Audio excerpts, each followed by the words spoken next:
Welcome to Gospel Tangents, the best source for Mormon history, science, and theology, and first daily Mormon history podcast. I'm Rick Bennett. You know, Michael Quinn passed away a few years ago, and so, of course, he's not here to talk to us about the September 6th. So we're pulling this one out of the archives. This is our interview with Michael Quinn from a few years ago, and he's going to talk about his book, which at the time was brand new, Wealth and Corporate Power. And, of course, we'll get into the September 6th as well. So you won't want to miss this conversation. Check it out.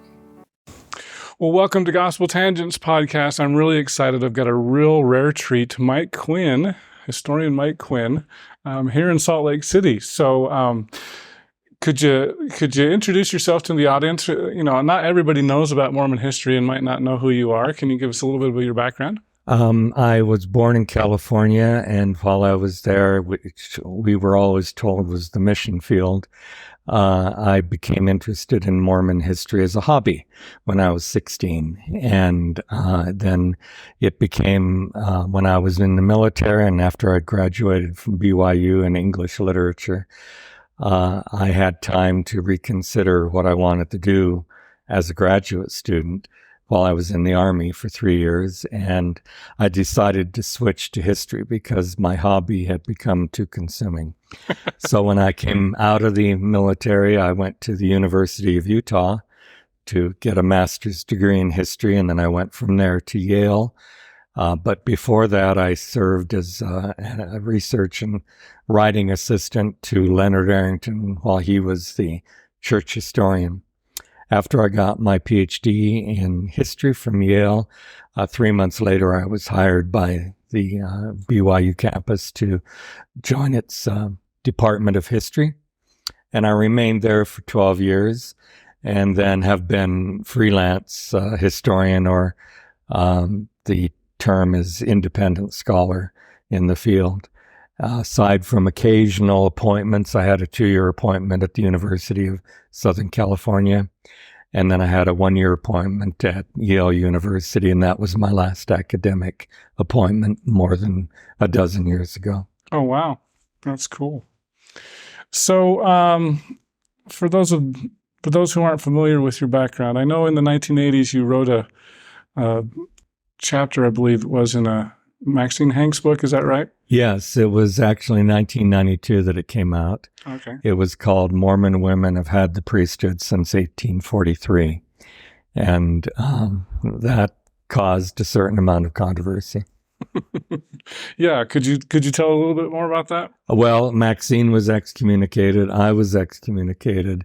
And she was specifically told that she was excommunicated because of her book. And I was told, and I'd given a list of 3 items showing my apostasy, the list provided by the stake president. And the first item on the list was that essay. Was that essay? Okay. Now, yeah, so you're one of the, I guess, infamous September 6th, right? That's correct. Yeah. So the one thing that I think would strike most people as a little bit odd, I know I listened to your Radio West interview earlier this week, and you mentioned that you're still a believing Mormon. So some people might think, well, if you're excommunicated, why would you still believe in a church that would excommunicate you? I'm a 7th-generation Mormon. Nothing can take that away from me. Mm-hmm. But even, there are many, my children are 8th-generation Mormons, and they talk about Mormons in the third person. They couldn't care less about the church. So the fact that I'm an ancestral Mormon doesn't determine my faith. And my faith is very basic, but it's basic in a way that I think many current members of the church might not understand. In many ways, I'm a 19th century Mormon believer. I believe in Joseph Smith meeting with angels and translating the Book of Mormon by the gift and power of God, which at that time was a seer stone. And I believe that the leaders of the church, from Joseph Smith to the current president of the church, have the calling of divine prophets, seers, and revelators who have the right to receive God's revelations. But they don't always do so, and sometimes they are too passive, in my view, and don't seek those revelations in a direct way.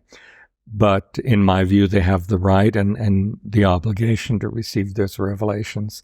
I don't agree with all the policies of the church, and some of them I strongly disagree with.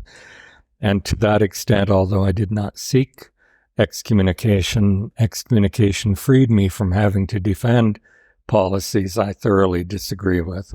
And that continues till today. So I maintain my faith in a private way. I'm in some ways like a Latter-day Saint medieval mystic. I have had this feeling even since childhood that it's just you and me, Lord, against the world. And God and my relationship with him was always preeminent. But the reason I always loved going to sacrament meeting and as I grew up, Sunday school, was that the communion was served at each of those opening services. And that was always very important to me. And that's one of the things that I miss deeply, as well as the temple. I used to be a temple worker in a variety of ways. I was a temple worker when I was a missionary.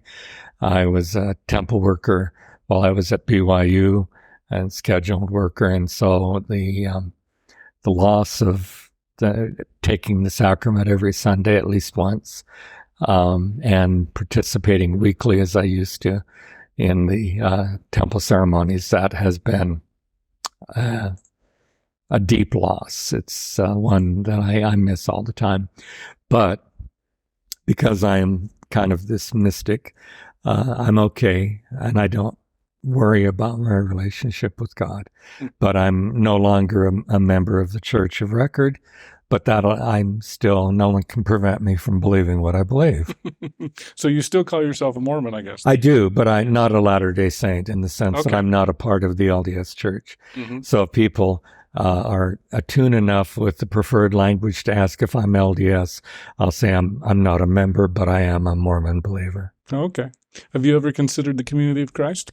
I've gone to a lot of churches and communions, and I love the people in the Community of Christ, as I love people in Jewish synagogue. I used to attend Jewish synagogue every Friday and then go to LDS services as well. And I love the communion of faith and heritage that is a part of synagogue, or the Jews say temple, going to temple.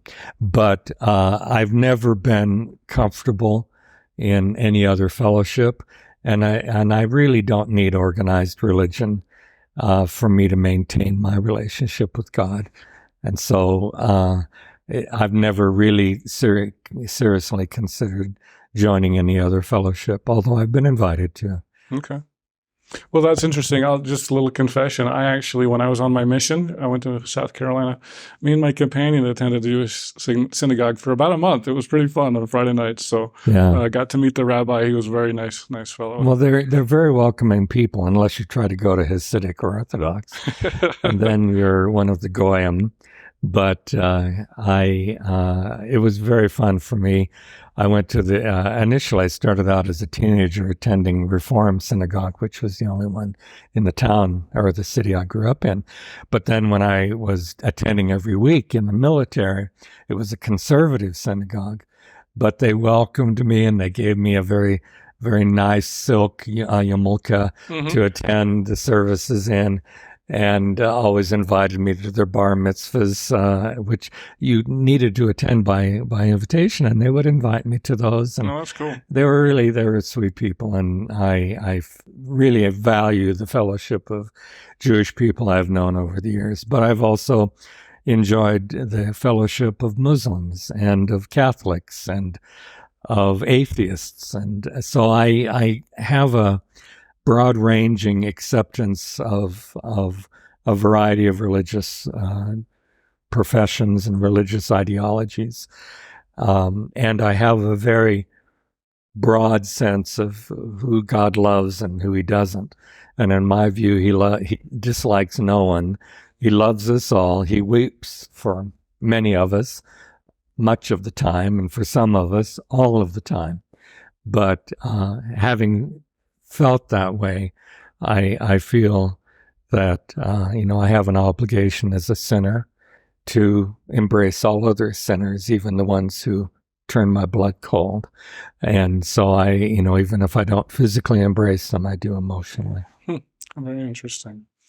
So tell us why you're here in Salt Lake this week. I've been scheduled by Signature Books to do a series of book talks and interviews like this about my most recent book, which is called Mormon Hierarchy, Wealth, and Corporate Power. Well, I'm excited to talk to you about that. So the interesting thing about that book is the narrative isn't that long. It's just 3 chapters. I was like, I can pound through that pretty quickly. I didn't read all of the tables, though. How many pages are the tables? The tables, I'm not sure. There are 17 tables. Yeah. And most of them take at least half a page. One of them or more is a 2-page spread. So on average, I'd say they maybe take around 15 pages of that 150 or so. Yeah, there's only 150 pages of kind of narrative, and then there's probably 300 of just appendices and tables and everything like that. So the one thing I was leafing through, and I thought that one of the businesses had a very unusual name, the Deseret Hemp Company, and I thought, well, that's interesting. Yeah. So can you talk a little bit? Do you know very much about that? Yeah. Well, hemp was a textile, and people grew hemp the way they grew. I think trying to think of some other textiles that are flax or other things that could be used to make clothing. And Joseph Smith, by some of his neighbors, was described as a guy who wore hemp trousers, which were made from the plant, which was grown in the South generally, and then its final products were shipped north to manufacturing centers in Massachusetts.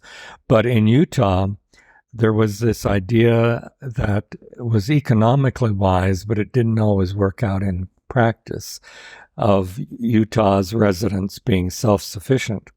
And so in order to set up this self-sufficiency, Brigham Young, as church president, and for a period of time as governor, established a lot of missions with an economic basis.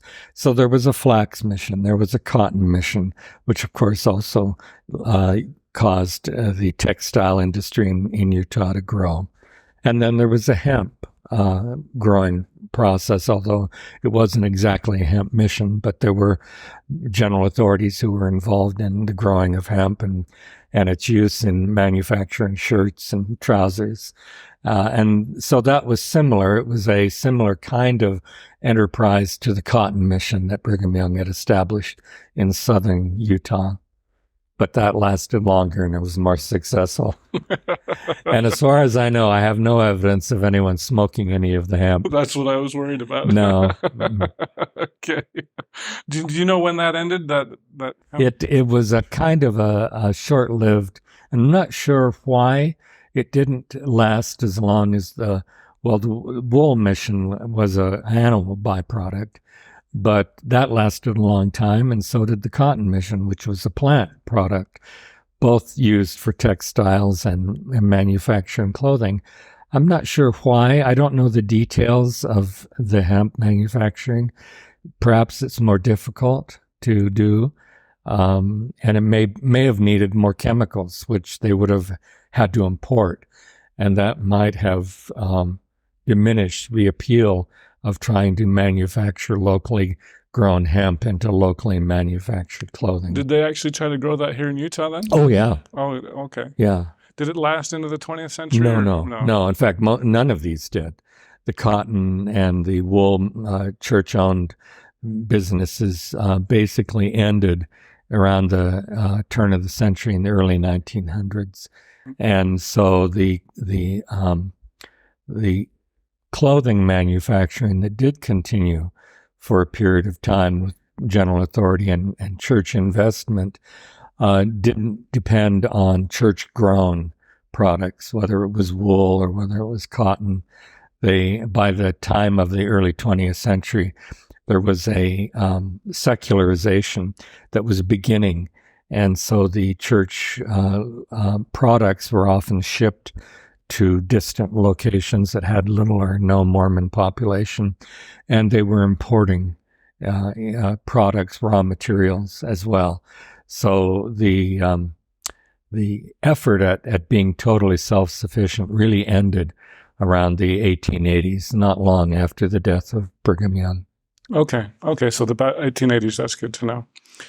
So with your book, I think, at least for me, kind of the big headline that I think most people have noticed is how much tithing does the church make? And what's your best estimate on that? Well, the tithing has to be understood as a revelation that was dictated by Joseph Smith in a form of "Thus saith the Lord," what he said the Lord was saying to him in 1838. But from 1838 to 1900, for most of the 19th century, the definitions of tithing changed, and the adherence to this commandment changed too. And initially, it was very, very onerous for a convert to obey the law of tithing as it was defined in the late 1830s to early 1840s, because what it required was a convert to donate to the church 10% of everything he owned or she owned, and then 10% of your annual increase after that. And despite that, thousands of people joined the church. But then under Brigham Young, this was liberalized, although that's a bad word for many Mormons today. It describes what he did, and that is he made it less onerous that to live the law of tithing. And it was only 10% after the initial years of the settlement in Utah, when these poor people had already paid 10% of everything they owned, were expected to pay 10% upon arrival in the Salt Lake Valley of what they owned at that point, which usually wasn't much. And those onerous requirements were finally in the 1850s ended.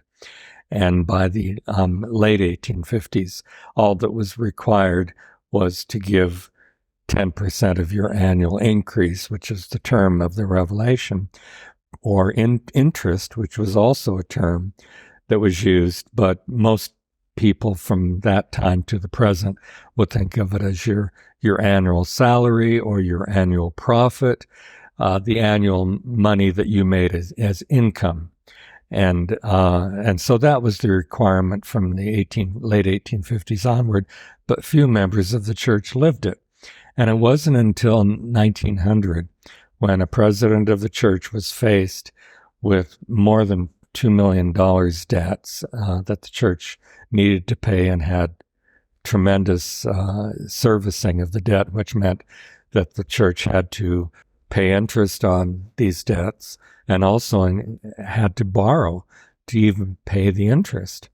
Lorenzo Snow in 1900 made a dramatic push, you could call it, or a dramatic appeal to the faith of the Latter-day Saints to begin to pay more regularly, on a regular basis, their tithing, so that it could be a source of income to the church that they could depend on, and to more completely fulfill the 10% requirement.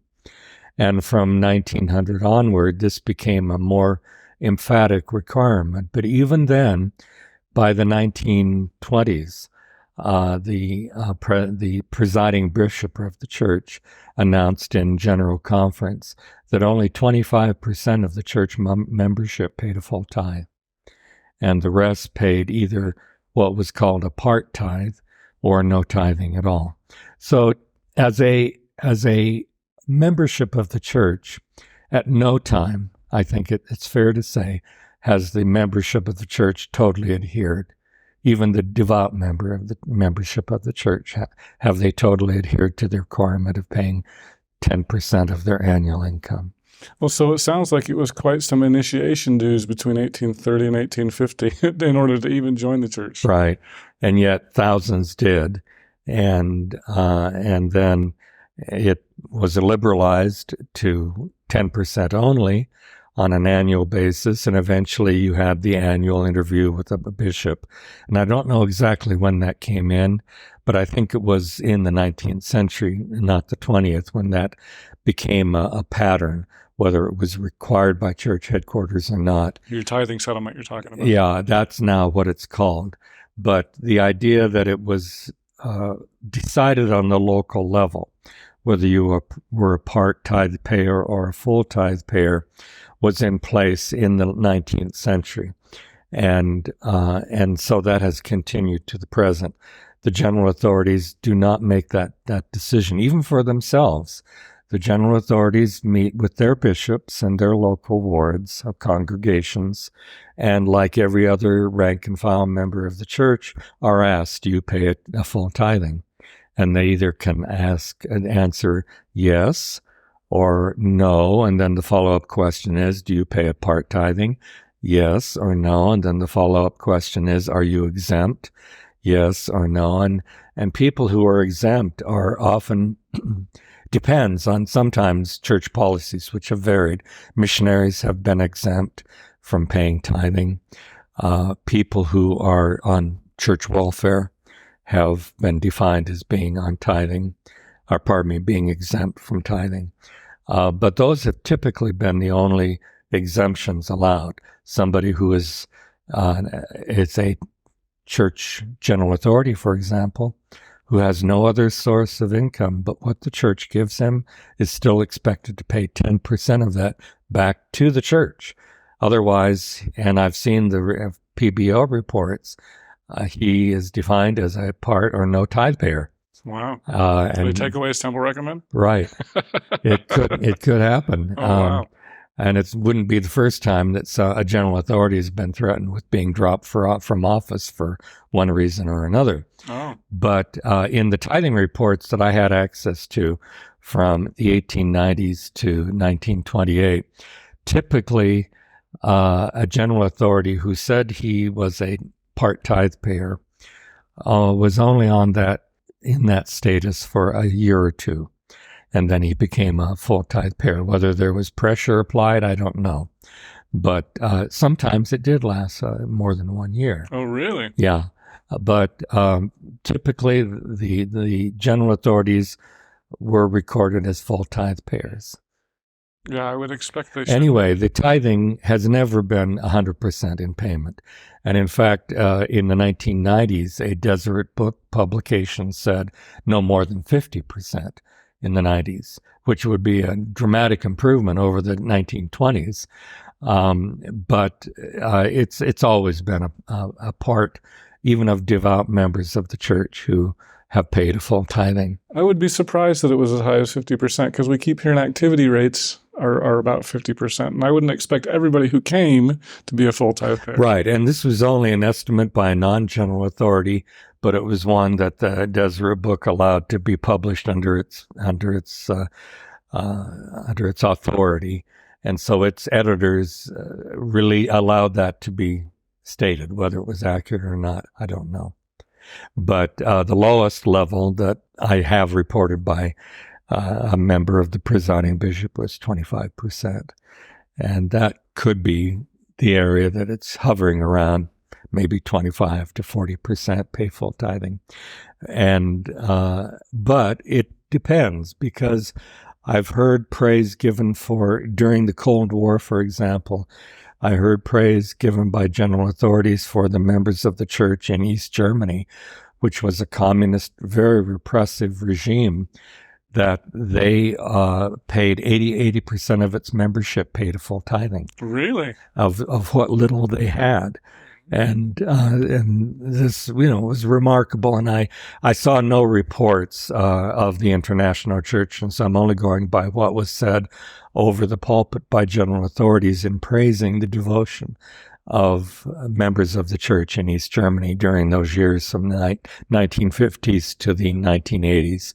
But that was something that was frequently, I heard, praised over the pulpit, not only at General Conference, but sometimes by visiting general authorities who, in stakes I attended, would make a comment about that tremendous devotion. So it varies. And I'm sure it varies internationally. And people who are very poor give the widow's mite.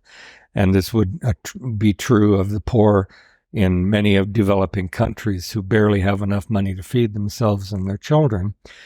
And yet many of them are not exempted from tithing despite that poverty. And they do their best, and then some succeed to pay 10% and still keep their kids from starving. So I don't think we should be flippant about the fact that many people don't pay tithing. Many people who don't pay a full tithing are just barely getting by. And sometimes it's a matter of, do I pay full tithing, or do I feed my children, or clothe them, or give them shoes? And that's not just a problem in America. There's poverty in north of Mexico as well. But in developing countries, it's a severe problem. And so I think that those who do pay full tithing in the United States should not feel self-righteous about it. Because in the Philippines, for example, government statistics indicate that the average Filipino family can only provide one meal a day for every member of the family. Mm-hmm. And so those who do pay or struggle to pay a full tithing are really paying similar to the widow's mite, which Jesus praised. Right. So what about church businesses? How, if I remember right, in the book you said you believe that the church makes about $33 billion per year. Do you have any idea how much church businesses bring in? Well, I had the exact figures of church tithing paid annually in the period down to 1928, then again in the period of the 1940s, then in the 1950s up to 1962. And I could give you down to the penny how much church headquarters received in tithing from members of the church. After that point, I don't have those kinds of figures. And so I made a projection in the book based on the growth rate of tithing, and it was growing at an annual rate during the 1950s. And I felt that that was a conservative way of projecting, because in the 1950s, the church was sending missionaries to war-torn Europe, which was still rebuilding from World War II, to war-torn Asia, which was still rebuilding from its devastation in Japan and the Philippines and elsewhere from World War II, and then sending missionaries and building churches, not only in those countries, but also in Latin America, where in the 1950s, 1% of the population owned 90 or more percent of the country's wealth. And that was true in every Latin American country. And so during that time period, the growth of the church still in that decade of the 1950s averaged 12.9% annual increase of tithing. So I felt that applied in the future would be a conservative measure of the future growth of the church's tithing. So I applied that on an annual basis from 1960 to 2010. And I had an ability to check the first years to see how accurate my projection was, because I had the tithing figures for 1961 and 1962. And what I found was that my projections in that table were significantly below the actual tithing that the church received in 1961 and 1962. So I felt confident that I had chosen a measure that was conservative. Using that straight line projection, the amount that comes up for tithing alone in 2010 is $33 billion with a B dollars. Now, on top of that is what I call commercial income from for-profit businesses, which are by their definition, are for-profit. Profit from sales of generally nonprofit businesses like welfare farms to the general profit, or rather to the general public, which in those cases are made like Deseret Industries sells to the public. And even though they sell at a very moderate rate, that is income, taxable income by state and national standards. And then there is the portfolio of the church, which is stocks and bonds and how much they make or don't make on that. And so I have several measures jumping decades of what that was. In 1900 and 1902, those sources of income, which I generally call commercial income, accounted for almost 18% of the church's total revenue those 2 years. And those were not years when the church's businesses were doing wonderfully. Some were, many were not. Then again, in 1928, about 29 to 30% of the church's total revenues came from businesses and from investments. Then in the 1960s and 1970s, N. Eldon Tanner, who was a member of the first presidency who was given a responsibility for the financial life of the church, he told two different reporters for two different financial magazines that in the late 1960s as well as in the late 1970s, the church was receiving about 50% of its income from tithing, and the rest came from investments and for-profit businesses. And so I estimate that by that it's conservative or reasonable to assume that 40 to 45% was coming from those sources. And in the later interview he gave in the late 1970s to a Canadian financial and business outlet or magazine, he said that the investments of the church he limited to blue chip stocks and bonds, which meant the highest pay, the most secure, the least risk involved in those highest levels of investment. So you can take your pick.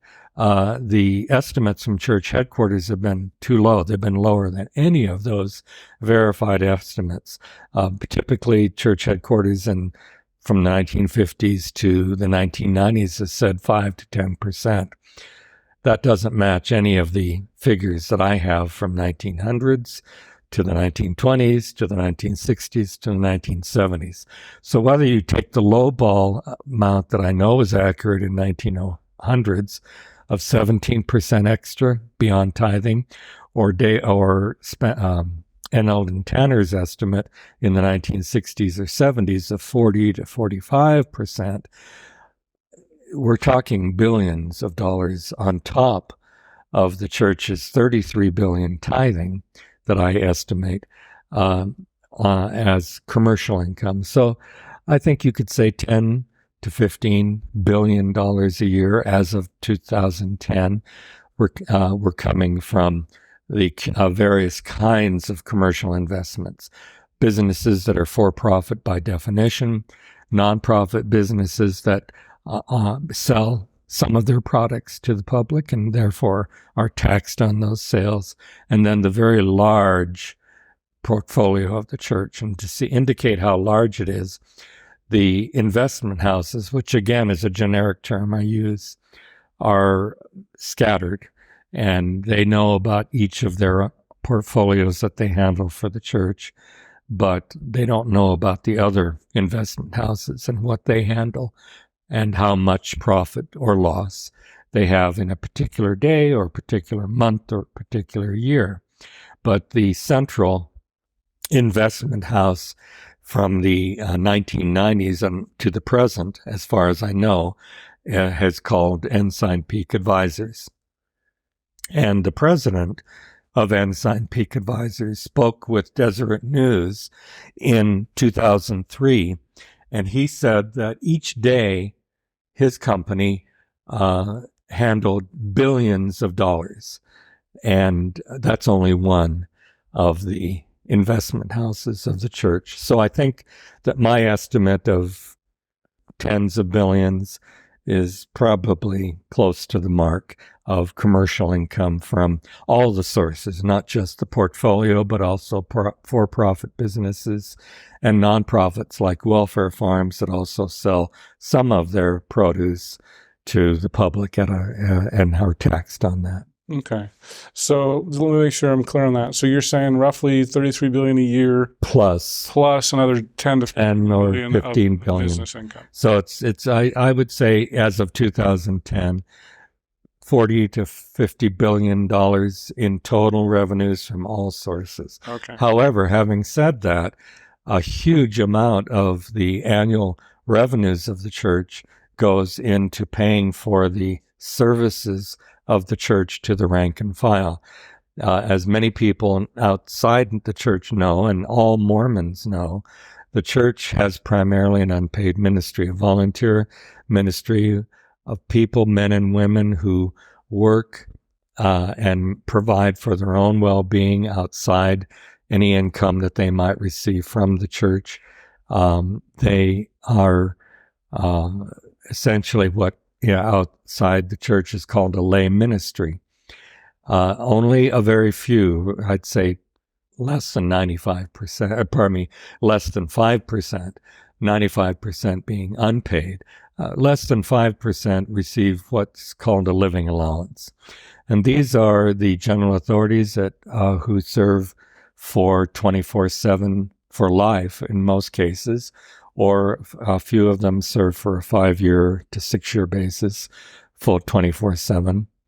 And then also temporary appointments that, like the general authorities who serve only 5 or 6 years, mission presidents serve usually a period of 2 to 3 years. Temple presidents serve usually a period of 5 to 6 years. And they are also 24/7 during that period of service, and they receive living allowances. But what's called the church administrators, those are paid jobs. That's a part of what outsiders or people like me would call the bureaucracy of the church. The church preferred term is church administrators. But they receive salaries, and those salaries are subject to taxation. Those salaries include benefits and retirement benefits and health and hospitalization benefits, because these are paid employees of the church, but they're not paid to minister. They are paid to handle administrative things, such as handling the church's fleet, or being in charge of the architectural designs of the church. And they receive their paychecks from church headquarters, but they're doing, quote, secular kinds of jobs.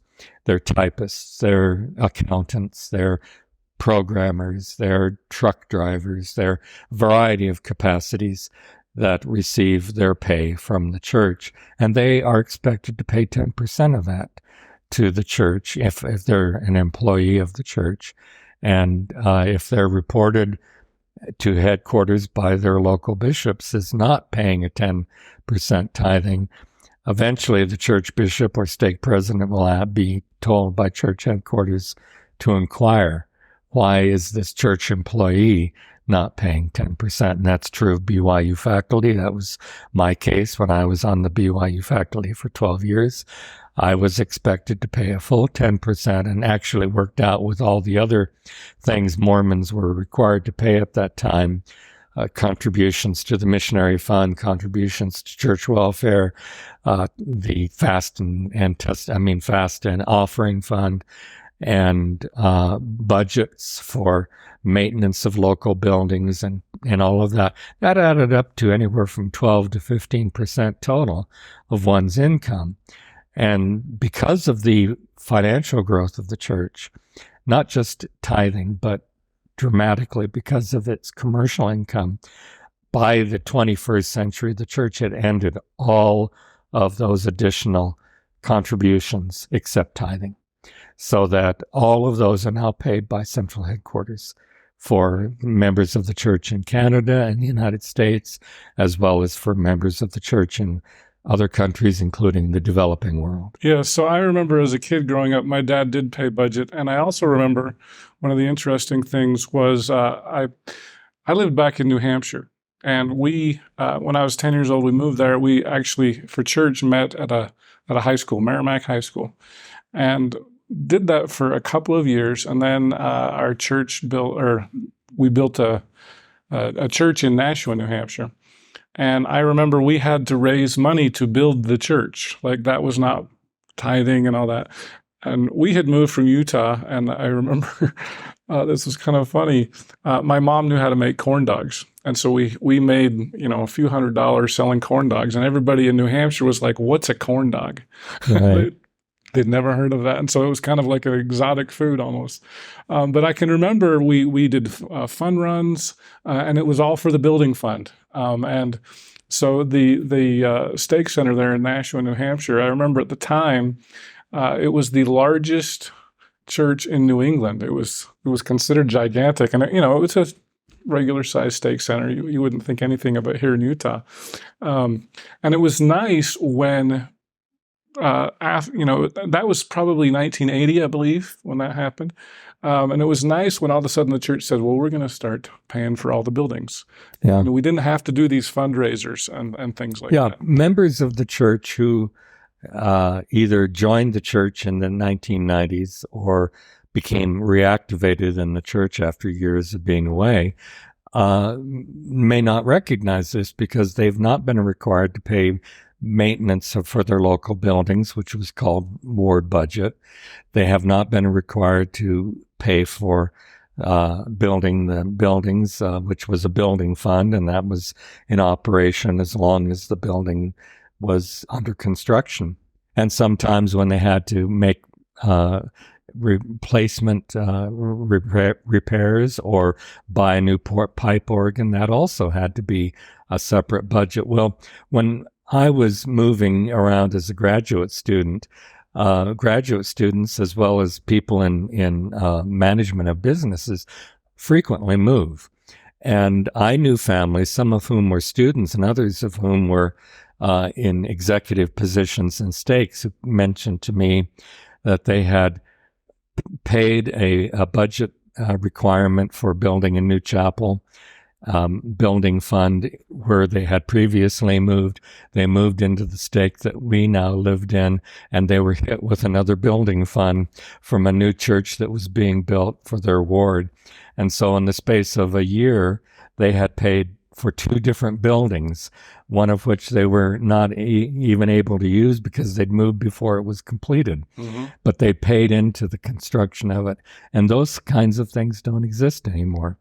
And that's because of the financial stability that has come to the church since the 1980s in particular. Mm-hmm. Well, and I think that's great. So we, in a sense, we've gotten a break since the 1980s on just paying tithing. We don't have to pay anything else. And that also applies to supporting missionaries, because it used to be that the amount that your families were expected to pay for you, and were told that they would need to pay on a monthly basis as a missionary, was based on the cost of living where you lived. And so people who went to developing countries paid very little for their missionaries, and people who went to Paris or London or New York City as missionaries had to pay a much higher amount. And in the 1990s, that was standardized, where all missionaries throughout the world are expected to pay a very reasonable amount, and in developing countries, in many cases, the church pays that for families who are really too poor even to pay that modest, from North of Mexico point of view, modest amount of monthly support for a missionary, even if his requirement or her requirement in New York or Paris or Tokyo might be stratospheric. For the living allowance, the family only pays a very moderate amount. Well, even that moderate amount in the developing world is beyond the ability of parents of these missionaries. And so in cases that are known to the local leaders, mission presidents, missionaries who want to serve in their own countries, typically serve for 18 months or 2 years, most of their living allowance is paid by the church for these missionaries. And so members of the church in North America, north of Mexico, United States and Canada, have a relatively easy payment requirement or donation requirement. I mean, it's not a requirement in the case that someone's going to come with no neck, men dressed in black at your doorstep, and we know how to deal with you people. But it's a requirement for the faithful. And the faithful feel an obligation when they're asked to do something voluntarily to do it. Well, so many of these, which would amount in many cases to about have 5% of their income, they no longer have to pay. And now all that's required is tithing, and the fast and fast offerings that were required are, in a sense, not. There's kind of a trade-off. You give the value of the money you would have spent on 2 meals, and you give that to the church, and so it technically is not an additional requirement beyond tithing. And so, I think that this is a wonderful thing that the church is able to do, that it was not able to do for more than 150 years of its existence. And because of the financial stability and the commercial income of the church, that's no longer a expectation.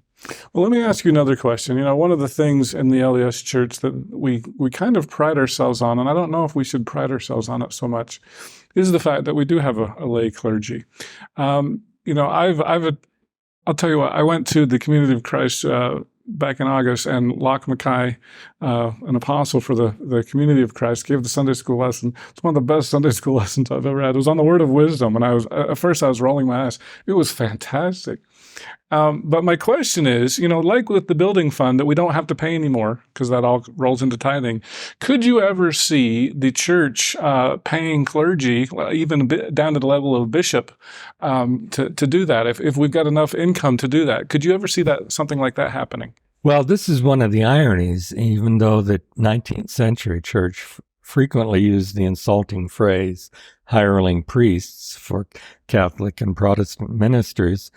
The revelations in the Doctrine and Covenants, which maintain these thus saith the Lord documents that Joseph Smith provided during his lifetime, they provide for a paid ministry. They say the laborer is worthy of his hire, and that could justify having a thorough paid ministry all the way down to the local level. However, there has always been this discomfort with providing for the living of the leadership of the church, whether it's general leadership or the local leadership. And so for a period of time, there were no salaries given to the general authorities. They had to live by what they could receive as voluntary offerings unsought for by the local members, or what they were able to earn. Brigham Young, for example, was a painter and a carpenter. He brought in some money that way as an apostle. Others, money just given to him as a free donation. Free will offering is the phrase. But because of this really unpredictable amount that they received, some of the general authorities, some of the apostles, and were simply on the edge of poverty most of their lives. And a set salary system was finally established after the death of Brigham Young in 1877 in the fall, October actually. And there has been a sort of salary system, again, the preferred term is living allowance, from that time to the present. And initially it was set up on a stratified basis. The president of the church received the most each month, and it would translate to a year, but they had monthly payments. His counselors received the next most. The senior apostles received the next. The junior apostles received the next. The presiding bishop received the next. His counselors received the next. And then the senior members of the 70 received the next. And the junior members of the 70 received the next. And the lowest always was the patriarch to the church. But that office discontinued in 1979. and no longer is a part of the leadership of the highest leadership of the church.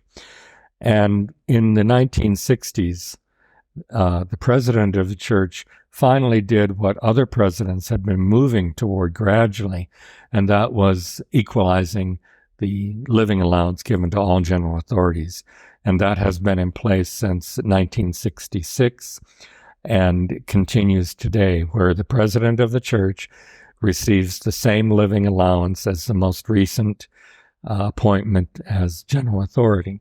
Now, some of these men are independently wealthy before they accept an appointment as a prophet, seer, and revelator, or a member of the 70. And in such cases, they choose on their own to donate their living allowance or not to accept it at all. But those who are not wealthy, then they need that living allowance. But again, it does not go beyond the general authorities of the church, except those temporary full-time positions, such as temple president, mission president, and it is not extended down to local stake presidents who have exclusively in their calling a religious obligation to fulfill of what is typically defined in Christianity as ministry. And I think it, even despite the growth of the church, I doubt that there will ever be, for these local officers over congregations, the kind of living allowance that would allow them to serve full time. The tradition of the church, and it really is a tradition, it is not required by the revelations that the members of the LDS Church honor as God's word. It's not required that all of the service in the church be unpaid. But I think the tradition of the church is strong enough. It has gone on for 180 years to prefer an unpaid ministry. I think that will continue at the congregational level. And so I don't ever expect to see those local officers, whether in mission fields or in stakes, which is a distinction Mormons recognize, outsiders wouldn't. But I don't think that will ever change. Okay. Well, interesting. So I wanted to talk to you a little bit about some of the things that critics complain about with the church. The City Creek Mall, $1.5 billion. Now, it kind of, at least until I read your book, I had no idea how much the church made. So that sounds like a lot of money. But if they're making $50 billion a year, $1.5 billion is really not that much money. What would you say to critics of the church that would complain and say, well, why are we investing into luxury apartments and high-end, Victoria's Secret, which isn't even really, with the modesty rhetoric, Victoria's Secret wouldn't be a store that we would expect that would uphold chastity standards, let's say.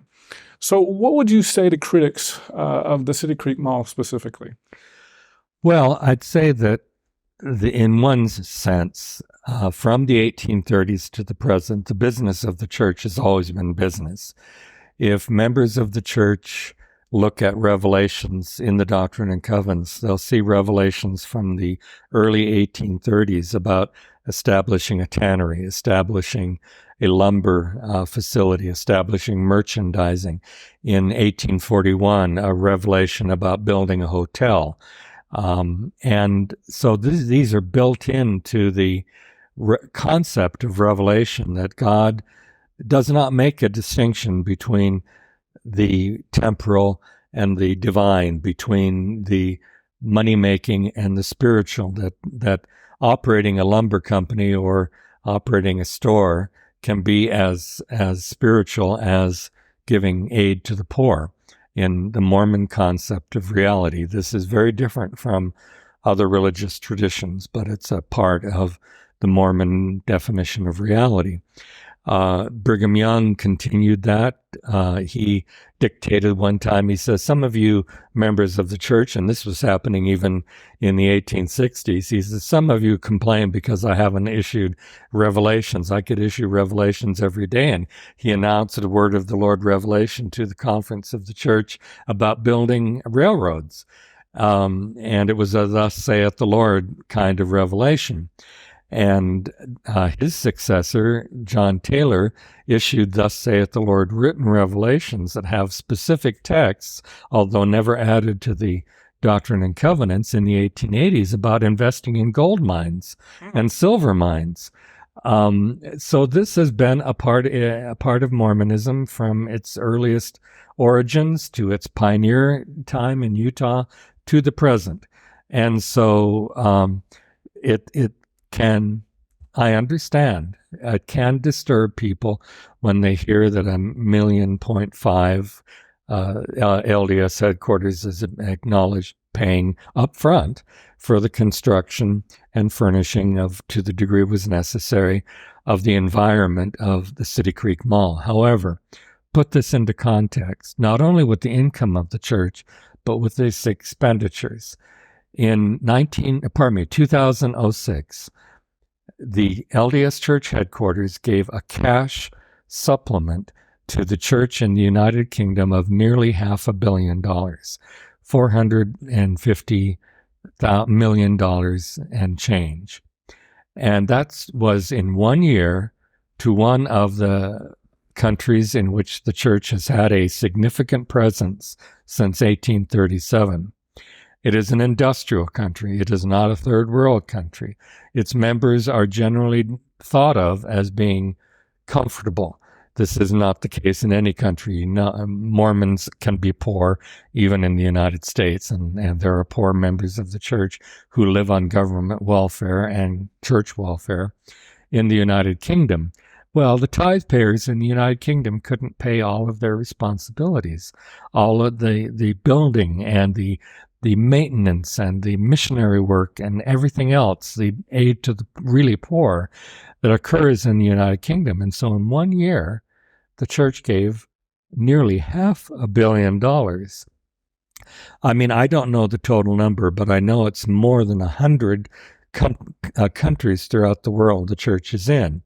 In third world countries, and there are at least 50, and there could be far more than that, the church, and I have the reports to demonstrate this, is paying 90 to 95% of their expenses are being paid in cash from church headquarters on a year-by-year basis in the developing country, or what during the Cold War used to be called the Third World.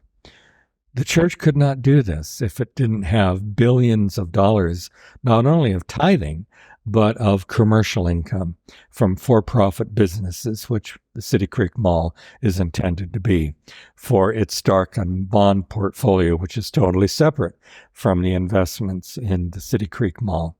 So the City Creek Mall wouldn't be possible without all of this investment and profit, nor would the life of the church, even in industrial countries like the United Kingdom, which has averaged between 50 and 60% of its expenditures have to be paid on an annual basis by church headquarters, and 90 to 95% of the developing world. The church couldn't do that without this gigantic amount of income. And then you compare that to the president of the church since 2012, when it was raised to $120,000 a year. That's the top salary level or living allowance level of the general authorities. And I didn't think of doing this, but in one of my presentations in recent weeks, somebody in the audience said, "Mike, do you know that the CEOs of charities make substantially more than the president of the church?" And the example this person gave was the Red Cross, that the CEO of the Red Cross makes $1.2 million or $1.5 million a year. That's just salary, not benefits. And compare that to 1/10 the amount that the president of the church and subordinate general authorities are given as a living allowance. And to me, this is faith promoting, that the highest amount of the expenditures of the church goes for building the church, for benefiting the rank and file throughout the world.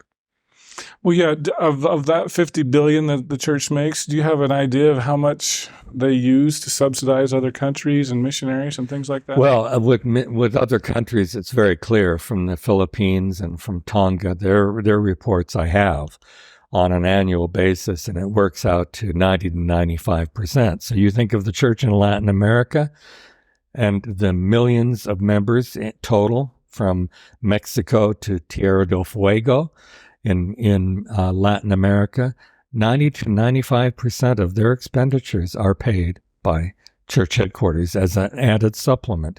I don't know this by having read their reports, because their reports as required would be in Spanish, and I don't know the accounting language in Spanish.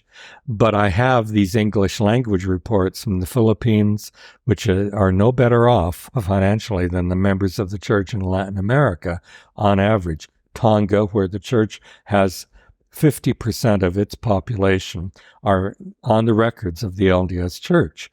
And the same as in Tonga, close to 90% on average of its expenditures are paid by the LDS Church on a regular basis.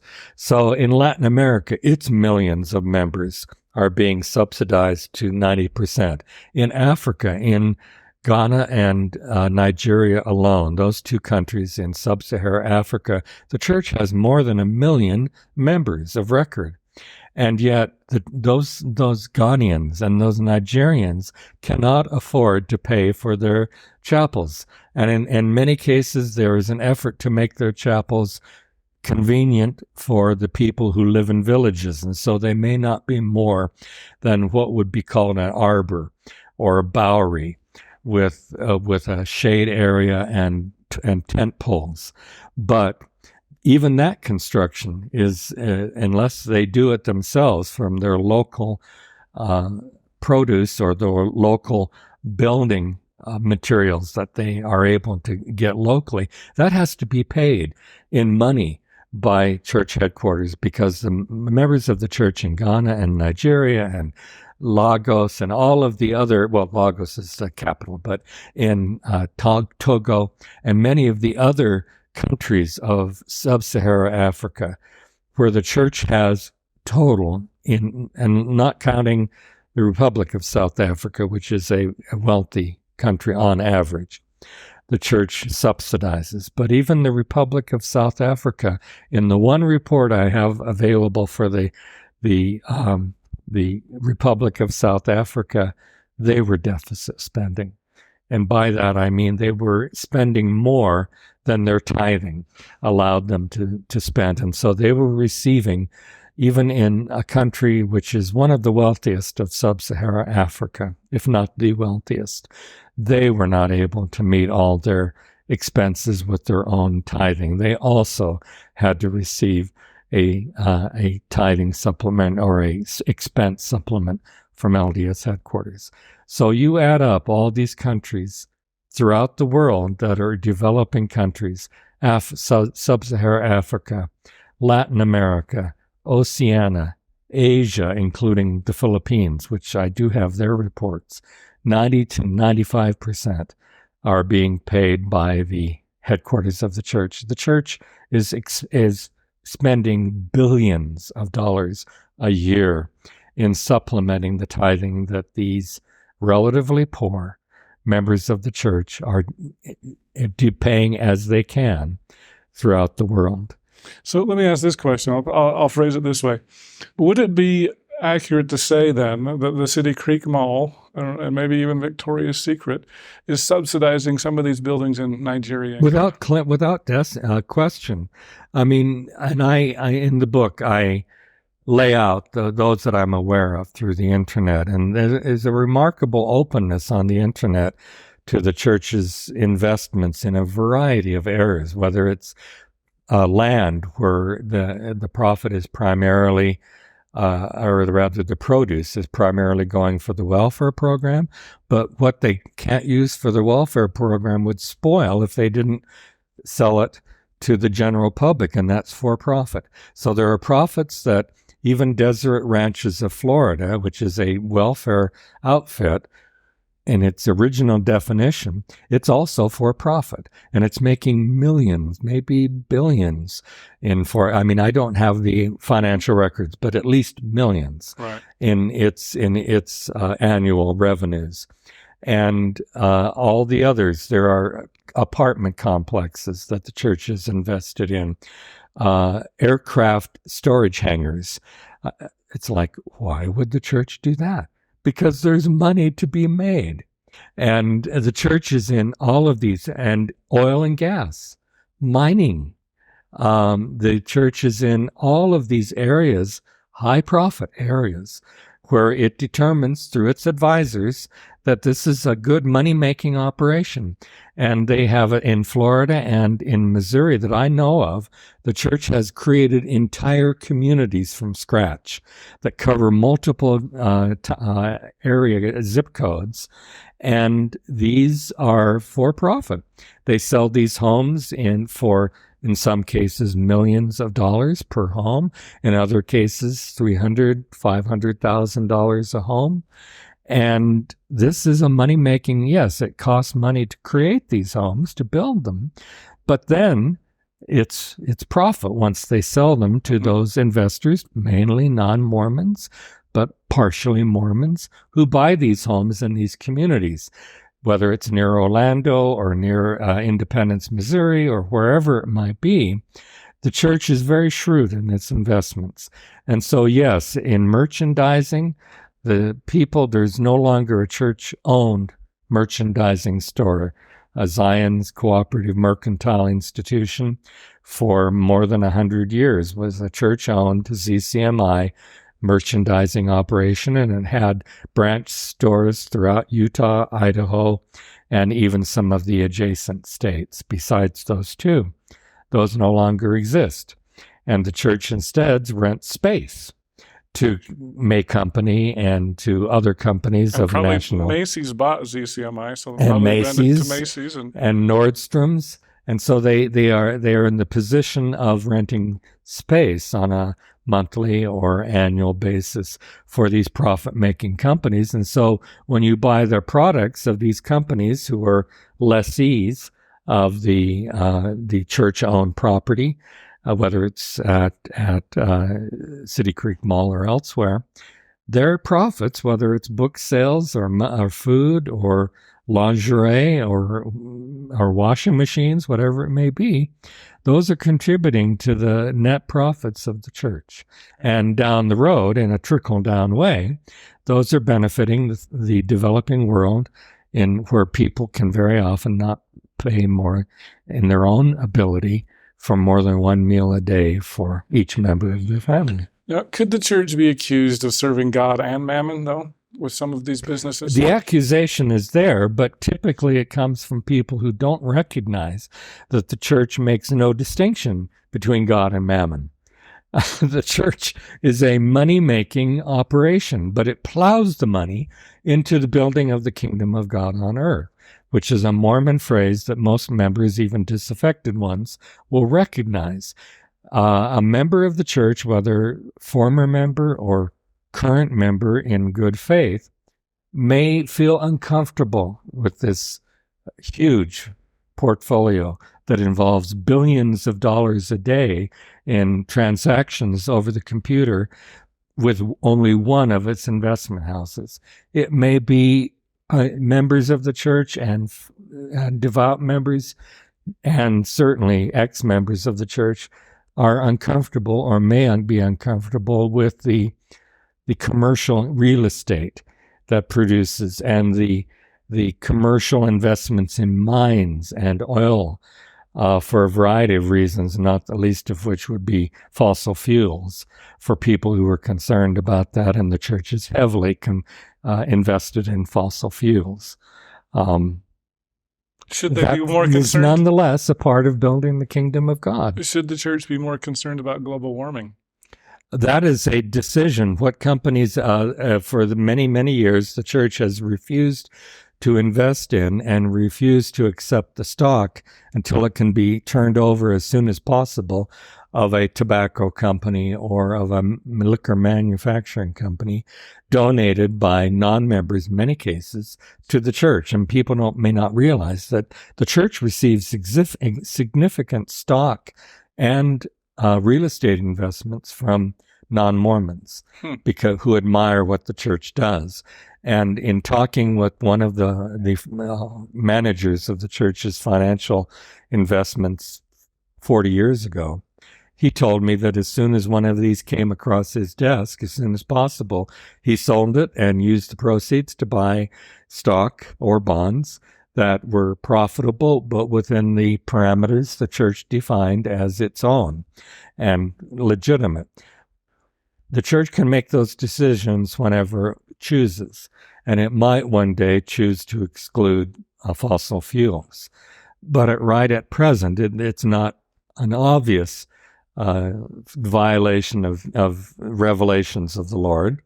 And if they choose to do so, it'll be a management decision of policy, not necessarily of, is this a theologically sound thing? It may be a matter that this is a policy that we would like to discontinue because of these concerns for the environment. That is a decision because the church is governed by members of the conservative parties in their various countries generally. That may be a long time coming. And I regret, even more so than I would regret them having portfolios with liquor or cigarette stock, which they don't keep.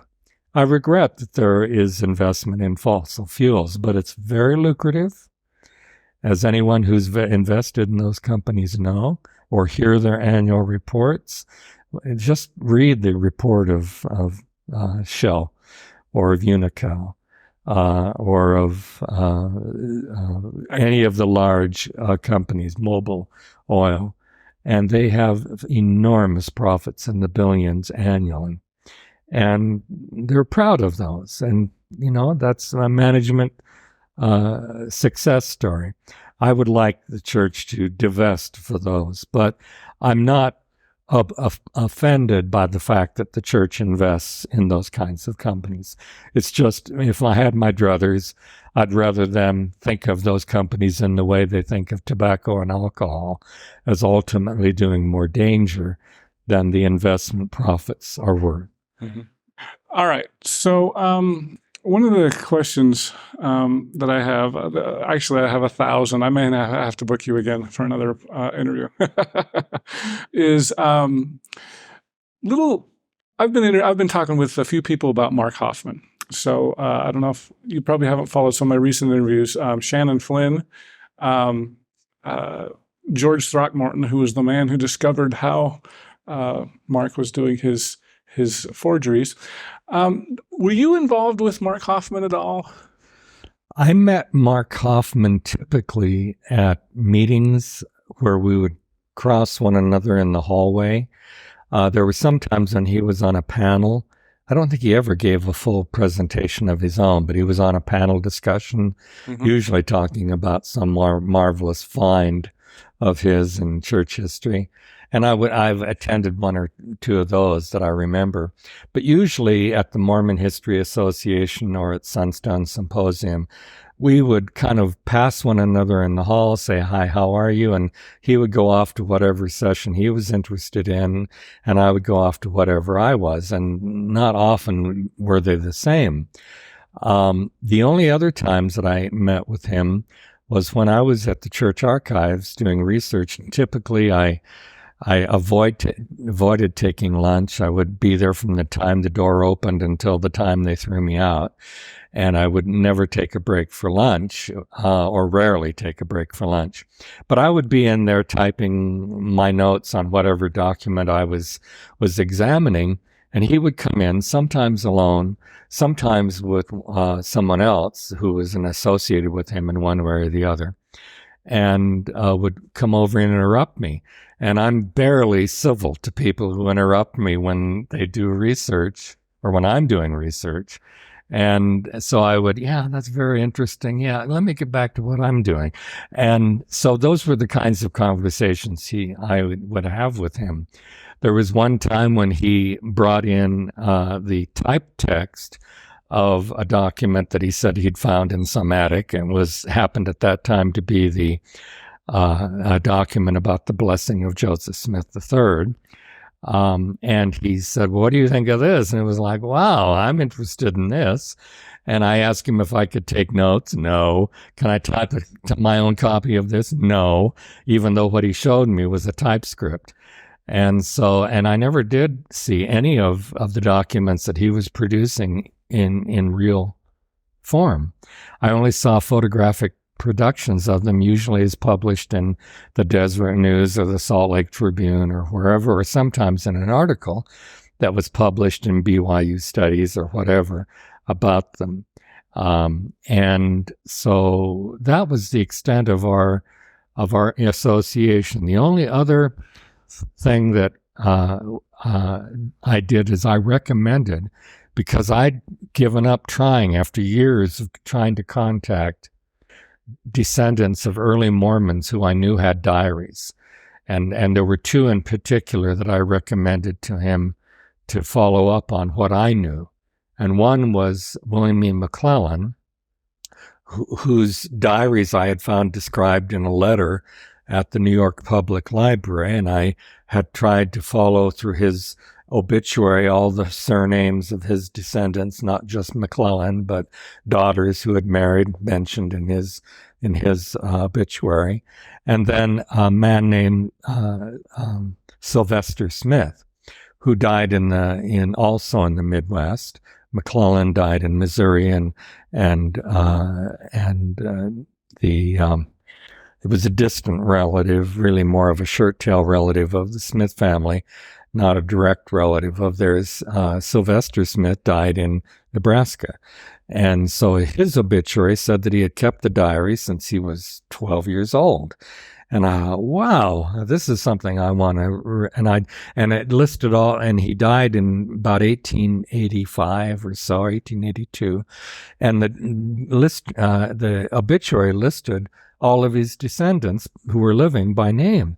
And so I followed not only the descendants named Smith, which was going to be very difficult, but I also followed the children, his daughters, who had married with other surnames. And I went through telephone books, and I would get every telephone book in the Midwest for both these people, McClellan and the in-laws of Sylvester Smith. And I'd given up. I'd written hundreds of letters to these people over a period of years, never gotten back an answer from any of them. And I'd really just written it off as a lost cause. And so I made recommendations that for the McClellan descendants and for the Sylvester Smith descendants, I gave what I had in terms of the evidence of their keeping diaries during their lives to Mark. And I said, well, this is what you do. You contact descendants, and you've been very successful, I thought. And so, here's what I know about the evidence of their keeping journals. And he said he would, follow up on that and let me know. And then in the early 1880s, I was hearing that he had found contacts in the McClellan family about McClellan's papers. And so I was really upset that he hadn't let me know that he had made this contact. So I wrote him a letter, and I said, I gave this information to you years ago, and you promised to keep me in the loop if you were successful. And I've heard through some of your friends, who are mutual friends of mine, that you've made the contact with the McClellan family and have his archives, so to speak. And I said, I expect that you should allow me to at least see these and take notes on what I think is interesting. Well, I never heard back from him.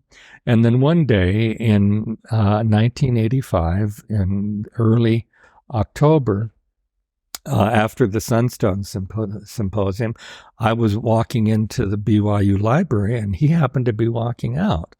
And I said, did you get my letter? Yes. And I said, well, I think you owe me the opportunity to examine. And he said, well, I'm bound by agreements I've made with the descendants. And he said, I'll have to check with them. And it was very obvious he did not want to talk with me about this, and that he was uncomfortable, and he kept looking at his watch as I was talking to him. And so that was the extent of the last interaction I had with him. And then a few days, weeks later, boom, boom, boom. And he killed these people in premeditated murders. And this was, everything fell apart from that time forward, including his forgeries, his life of forgeries that he'd started when he was quite a young man. But that's the extent of my, you've got it. Everything that I knew about him and through personal contact, that was the extent of it. So were you pretty surprised that he was actually the bomber? Or you thought he was I just thought this was not the Mark Hofmann I knew, who was just very shy, very retiring person. I mean, I talked about him being uncomfortable and talking and looking at his watch, but the other times he barely got eye contact. I thought he was one of the shyest people I had met in Mormon History Association. And typically I learned more about what he was doing from friends of his like Brett Metcalf, who, frequently socialized with him. I never socialized with Mark Hofmann, and I don't think he even never invited me to, even though I was interested in things he was interested in, and I passed on some of the leads that I had for getting stuff that I thought was in attics somewhere in the Midwest. And it turned out they were. But these people who acknowledged at one point receiving letters from me, it was like, who's this guy? And he's connected with BYU, and why should we believe him? And they were contacted eventually by a reporter from the Salt Lake Tribune. So he probably got some ideas from his forgeries from you. And he may have from things I published. Mm-hmm. Yeah. Because typically I would talk about things that weren't available, that were central. Like I published an article about the Council of 50 Minutes and the Council of 50's history, and I commented about what I thought was in those minutes that I had not seen of the Nauvoo Council of 50. And so I would do this about other documents, like I wrote about the blessings that Joseph Smith III had received from his father, and that obviously was something that Mark Hofmann paid attention to. But in terms of conferring with him and planning out strategies, the closest I came to it was giving him these two sources about William E. McClellan and about Sylvester Smith, mm-hmm. that I thought would lead to, him contacting somebody who had something squirreled away in an attic. And that was about the only consulting I ever did with him. So you weren't concerned about getting blown up or anything? Well, I got calls on the day that he was blown up with one that he had in his car. That people at the time thought had been planted in his car.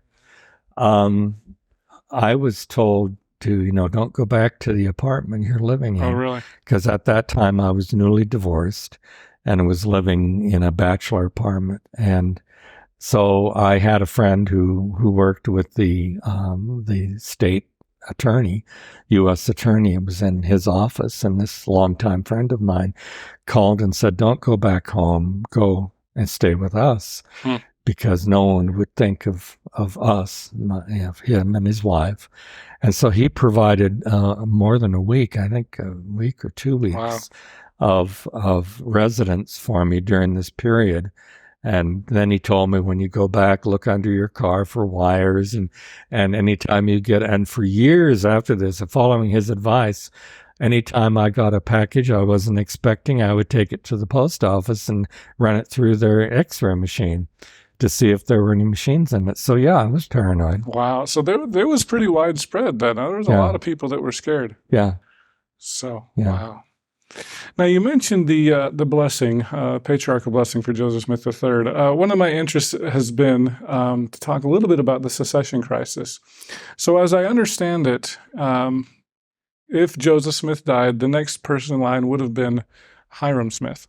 He was joint president, and everyone understood this. And Joseph did not want him to go to the jail with him, because Joseph Smith thought that this would be the end of him being in Carthage jail. The end of Hiram, or the end of him himself. Joseph. Okay. But other men went with him, including Hiram, and Hiram wouldn't leave. And so Hiram wasn't actually arrested. He was just there to support Joseph. He was there, and none of the other men who were there with him, it was the arrest warrant was for Joseph. Oh, really? It wasn't for any of those who had been, and the when I say the attenders of or the other occupants of his cell in Carthage jail, none of them were under indictment, and none of them had been arrested. So it was only Joseph. Mm-hmm. Okay, so I know John Hamer has said that with both Joseph and Hiram dying at the same time, the person most likely to succeed was probably Sidney Rigdon. It wasn't Brigham Young. It could have been a variety, and the article that I published in 1975, years before Hofmann came out with any of the wonderful documents that he came out in Mormon history about, I said that there were 7 legitimate ways of succeeding Joseph Smith that he had made provision for, either within his published revelations or within things that he had done that were well known. And Brigham Young was only one of them. Sidney Rigdon was a surviving counselor, was only one of these methods. And Brigham Young and the 12 apostles was in many ways a distant possibility by revelation. But in terms of what Joseph Smith did in policy at Nauvoo regarding the Quorum of the 12, they became a more likely succession option because of the power that he had given them within Nauvoo itself, which was the headquarters. Typically, by the revelations, the authority of the 12 ended when there was an organized stake with a stake president. They had no authority within a stake. And so the stake president of the central stake, who at that time was William Marks, had a claim on. And so I looked at all of these. So I would disagree with John Hamer that Sidney Rigdon was the most likely. He was the first publicly proposed alternative to the Quorum of the 12, and he was voted down by the congregation that met in August of 1844, and when their choice was only Sidney Rigdon or the Quorum of the 12, they chose the Quorum of the 12 to continue in the 12's position in its place of having all this prior role administratively within Nauvoo, the headquarters of the church. And they rejected Sidney Rigdon. But the fact that he was the first publicly proposed doesn't mean that either one of them was the most likely. That was the choice that the Quorum of the 12 and Sidney Rigdon advertised. And this had been advertised before the 12 was even back in Nauvoo. Most of the apostles, members of the Quorum of the 12, were in the eastern states, and there were only 1 or 2 members in Nauvoo, and two of them were wounded in the attack on Carthage jail. Willard Richards, the least wounded, got a bullet through his earlobe, and John Taylor got 4 bullets in his body. He was riddled with gunshot. And so he was near death at a certain point, severely wounded by the August meeting, able to limp up onto the stand as one of the 12. But, there were, during that summer, the one who was being privately promoted the most particularly by Emma Smith, was William Marks, Oh, wow. the stake president, and she used the published Doctrine and Covenants as the reason for him being the next president of the church. So that's why I say that in terms of those at church headquarters, it was either the 12 or William Marks. Those who were in the know about how little Brigham Young or Joseph Smith respected Sidney Rigdon by 1843 and 1844 knew, his name wasn't even mentioned in those discussions that were going on, that we know about through the diaries of the apostles and through the diaries of Joseph Smith's private secretary, and also through the diary of Joseph Tudor, the tutor that he had hired for his children, was living in the mansion house when Joseph was murdered. And his diary also shows how William Marks was the one that Emma was talking about and arguing for. So Sidney Rigdon wasn't even on the screen of most of those who were at the core of leadership and of Joseph Smith's life, including his widow. But Sidney Rigdon came back to Nauvoo before the Quorum of the 12. He set up this meeting, and this meeting was to choose between what he gave as the choice to the members of the church, me or the Quorum of the 12.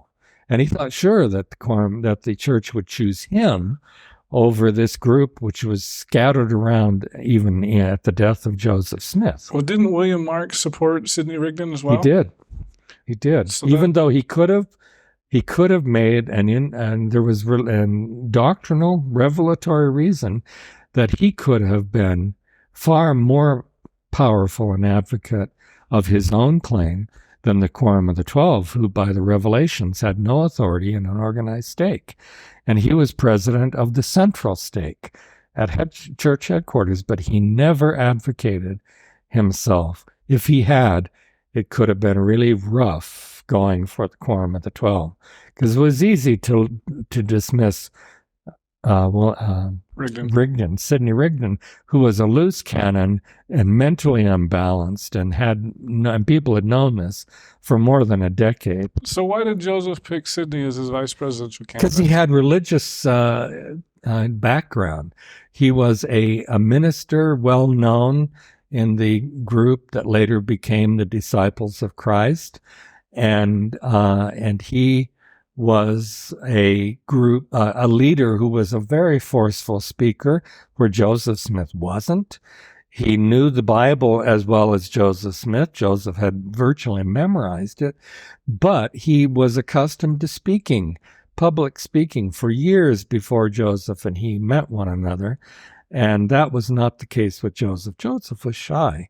And he spoke with a whistle after 1832 because he'd been smashed in the face by a mob that had tarred and feathered him.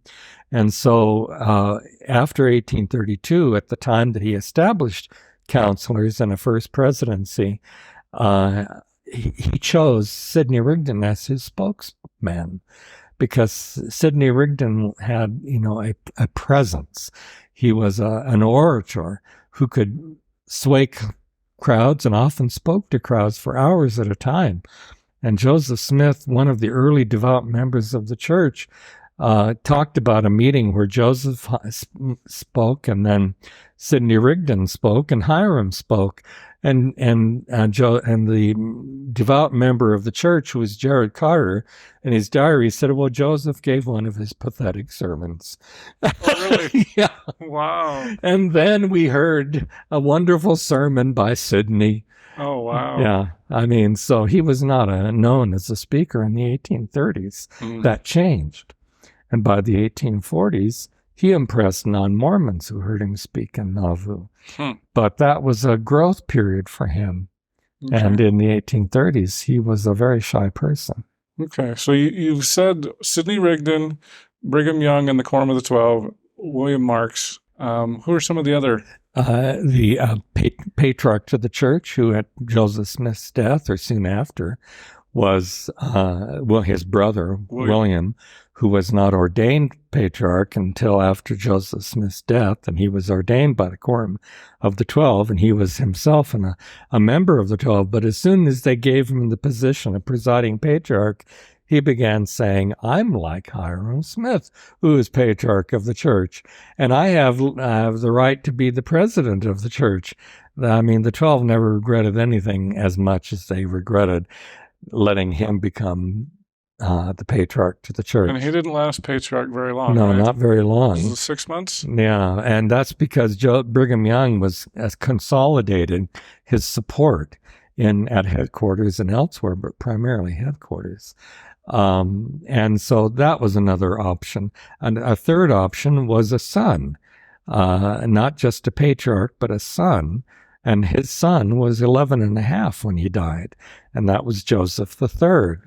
And it's very clear to me from the evidence that he expected his son one day to lead the church, but not when he was 12. And so it was a thing way down the road, decades, because Joseph Smith's own statements and one of his revelations indicated that he expected to live until he was in his 80s. And so, by then, Joseph III would have been in his 60s, and that would have been a good time to surrender the reins of the kingdom of God to a son. So although Joseph had the plan for his son, undoubtedly to be an apostle, maybe patriarch to the church instead of one of Joseph Smith's brothers, Joseph Smith did not expect to die at the age he died, 39, until it was too late. And it was too late to designate anyone else. I mean, he was dragged from Nauvoo by officers of the law, and the people he spoke with, he was saying goodbye to. I'll never see you again, because he knew he was done for. And his only hope was that the Nauvoo Legion would rescue him, and they didn't. And the mob that came, initially he thought it was the Nauvoo Legion to spring him out of jail. And that wasn't to be.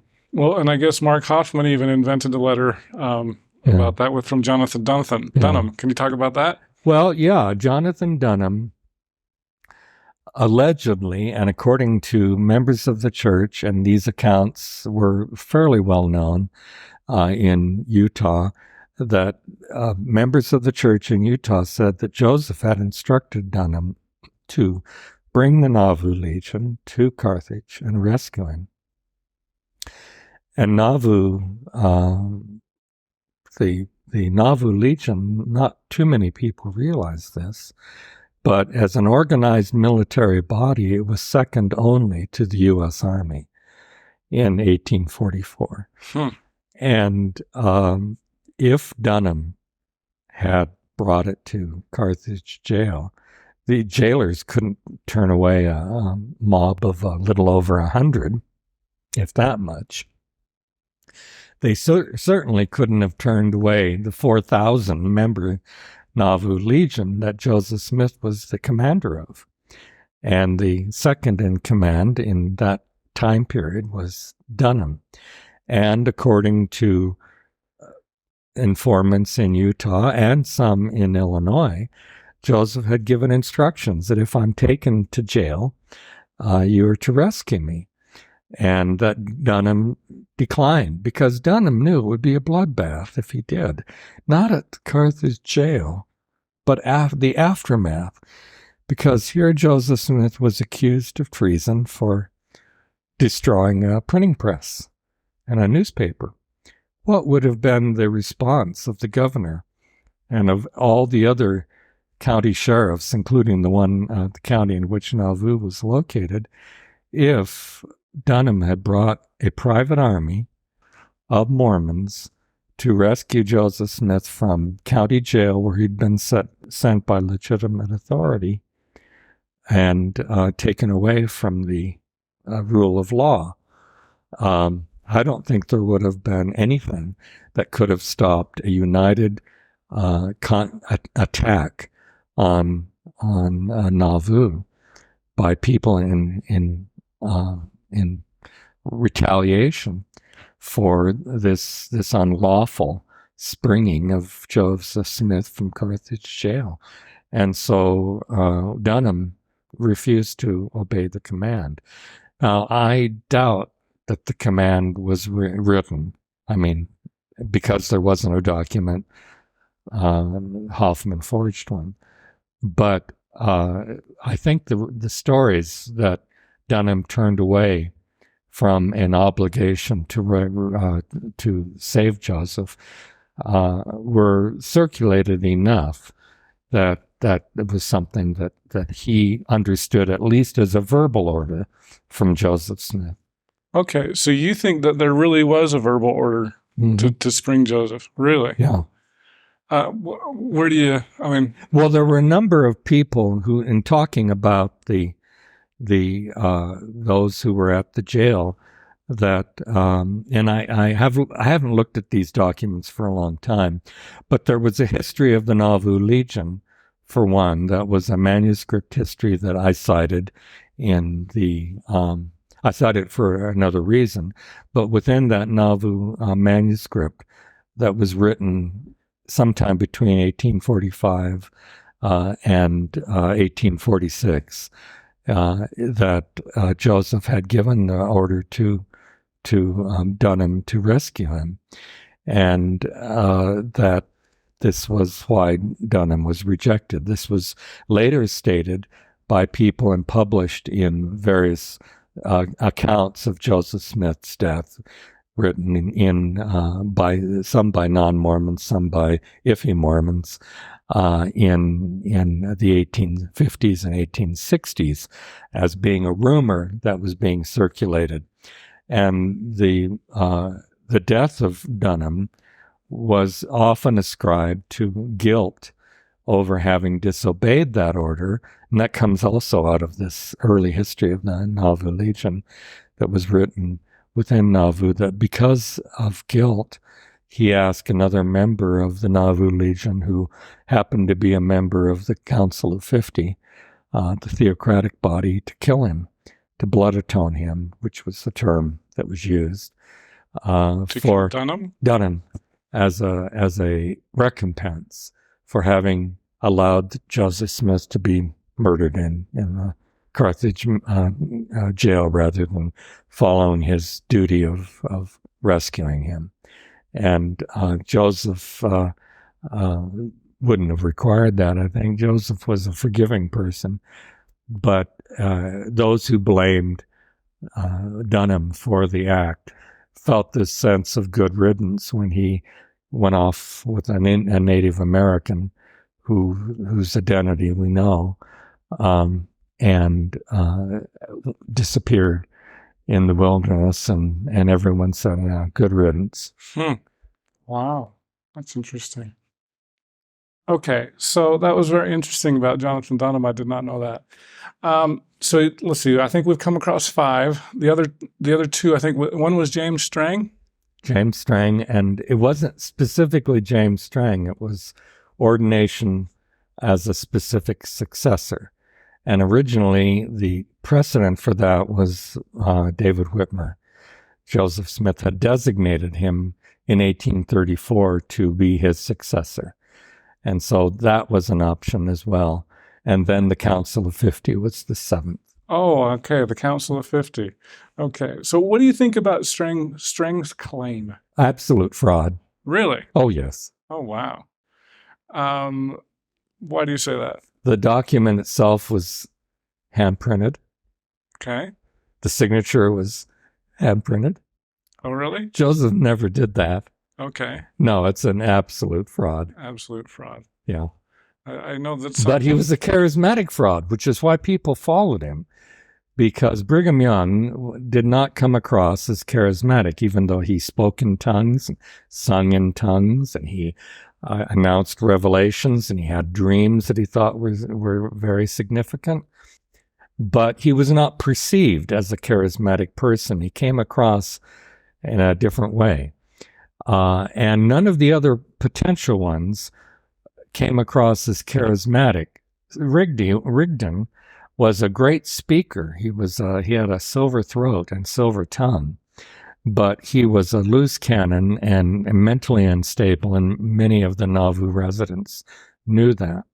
But Strang came along with claims of being the charismatic associate and successor, not associate, but successor. He never knew Joseph Smith, never had any personal contact with him, despite the claim that he did. And he proclaimed himself as a new prophet. And people were hungry for that because Joseph Smith had not published a revelation since 1841. And that was published in the church periodical, but none since then. And so even in Nauvoo, there were people saying, what have you done for me lately? Where are these revelations? And so there were people who were impatient for the word of God to be delivered, thus saith the Lord, even while Joseph Smith was alive, those last 2 or 3 years of his life. And the rank and file knew nothing of what he was teaching privately about God's revelations concerning the theocracy and the Council of 50, plural marriage and the endowment, and all. Those were very heavily guarded secrets. And so the rank and file were the ones most influenced by this claim of Sidney Rigdon to be a new prophet. And he began dictating revelations, and he began translating ancient records. And then he began mimicking Joseph Smith in other ways. I went through his papers that are primarily, not exclusively, at Yale. And he had even a private group of initiated people into a secret fellowship, men and women. And he had ordinances connected with that. So, and eventually he secretly reinstituted polygamy.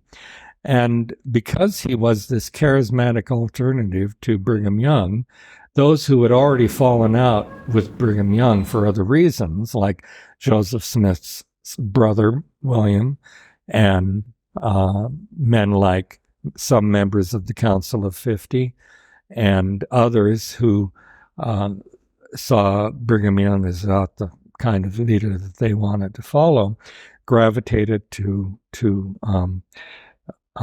Strang. And Strang left open, kind of tantalizingly, the possibility for a living son to descend and to have prominence, if not the successorship. One of Strang's sons? Yeah.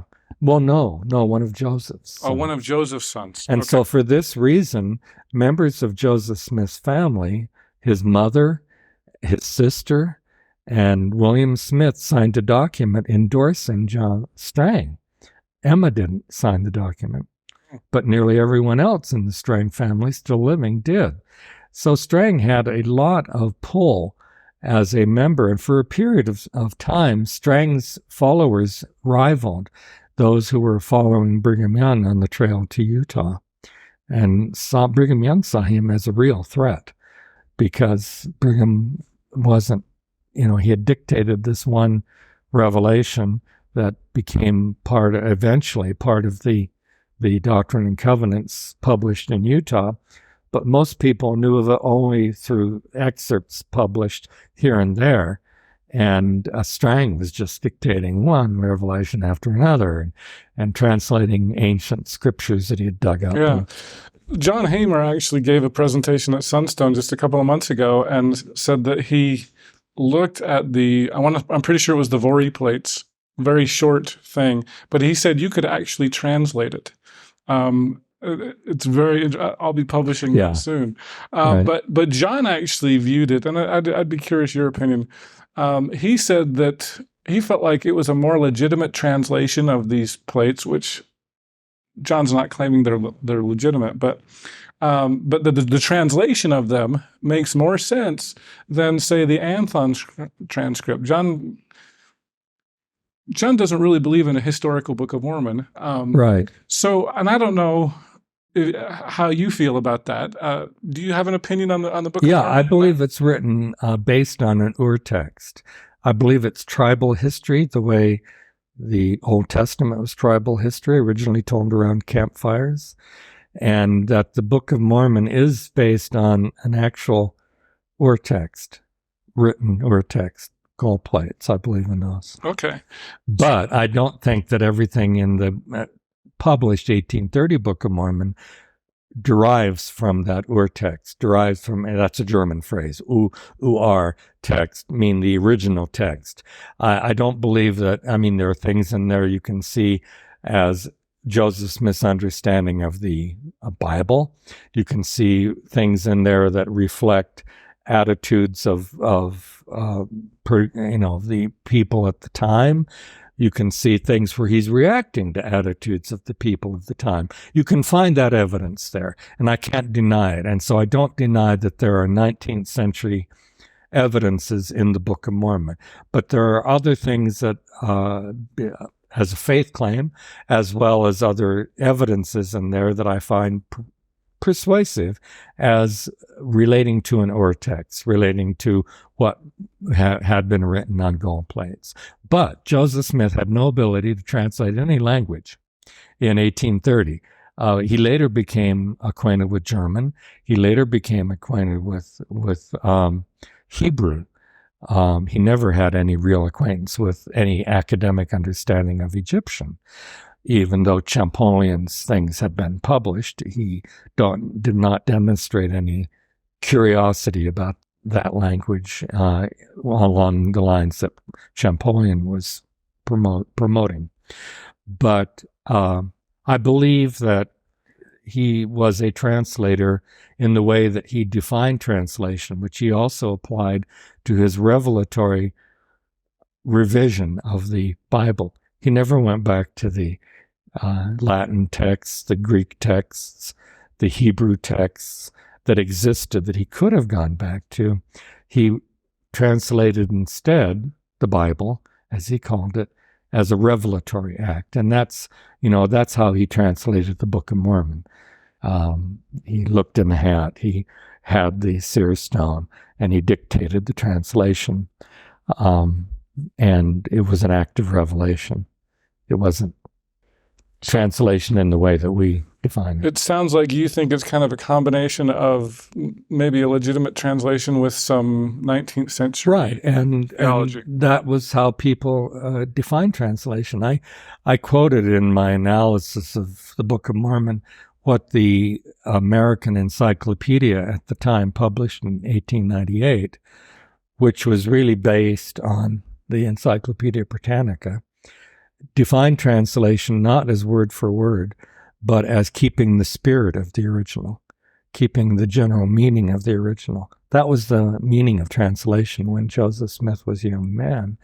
And Brigham Young said that if the Book of Mormon were translated again, he said this publicly in the 1860s, it would be substantially different from what we have as the 1830 Book of Mormon. Well, how could that be if it was word for word? How could it be substantially different? And Brigham Young said that God expects man and translators to act according to their knowledge. And Joseph Smith translated according to his cultural knowledge at the time. Okay. Well, that's very interesting. All right. I know I need to cut this short. Ask one other question, although I could ask about 5 more, but what we were just talking about. We don't have that time. I know. I'll be looking at my laps too. My last question is kind of going back to your introduction. The church has really changed a lot as in regards to openness. We've come out with the new gospel topics essays. There's even one on women and priesthood. If you had published this book with Maxine Hanks today, and by the way, Maxine has since rejoined the LDS Church, do you think it would be as controversial today as it was back in 1992? Well, that one essay, I did not advocate the giving women priesthood ordinances of office, such as high priestess or deaconess or whatever. I just simply said that the evidence indicated that what Joseph Smith taught was more important than any office, the priesthood, the high priesthood, the authority of God, he had given to women, and that from 1843 onward. And that's how they understood it. Those who were his contemporaries in Nauvoo understood what they had received was priesthood. I'm not sure if that would still raise accusations of apostasy. It's a different world now, and the openness I welcome. And my attitude is better late than never. Mm-hmm. However, in the process, since the rise of the internet and the use of the internet by evangelical Protestants to use Mormon history as a battering ram against the faith of Mormons, I think we've lost an entire generation before these essays of openness and transparency came out. And without that kind of openness, members of the church, whether they were ancestral Mormons or whether they were converts, had no resource that they knew of to counter what they were being hammered with by evangelicals. And had the church in 1998, after the internet was building, and it was obvious what evangelicals were using it for. I mean, you typed in what was a search that you could do on the World Wide Web, as it was initially called. Mormon, the first hits you'd get were by evangelicals attacking Mormonism and using Mormon history as the weapon. Had those essays come out in the late 90s or even in the early 2000s, it would have been a resource that members of the church, when they were hit by this, needed and didn't have. So, although I do have the philosophy, better never than late, and I applaud these essays, gospel topic essays, I grieve that they didn't come out 15 years earlier. Okay. So I want to make sure we're clear on your 1992 essay. You said women have had the priesthood since 1843. But this did not involve office. Okay. Because the priesthood is greater than office.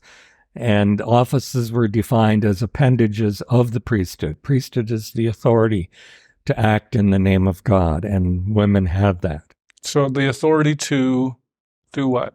To heal. To heal. Which they did. Mm-hmm. To give sacred ordinances to other women, which they continue to do in the temples. And it was through the endowment that women were given the priesthood. Okay, so women receive the priesthood, meaning the power to act in God's name, through the endowment. Right. And the president of the church would be the one to define how far they could use that priesthood.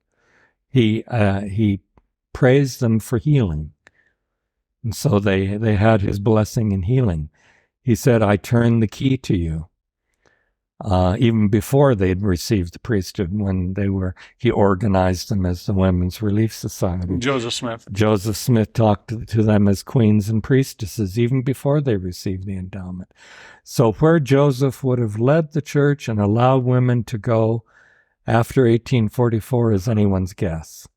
But I only wrote about what he said and what the women he said it to when they received the keys, as he said, he'd given them in the 1842, and when he gave them the endowment and the priesthood, as they understood him to say in 1843, I just affirmed this is it.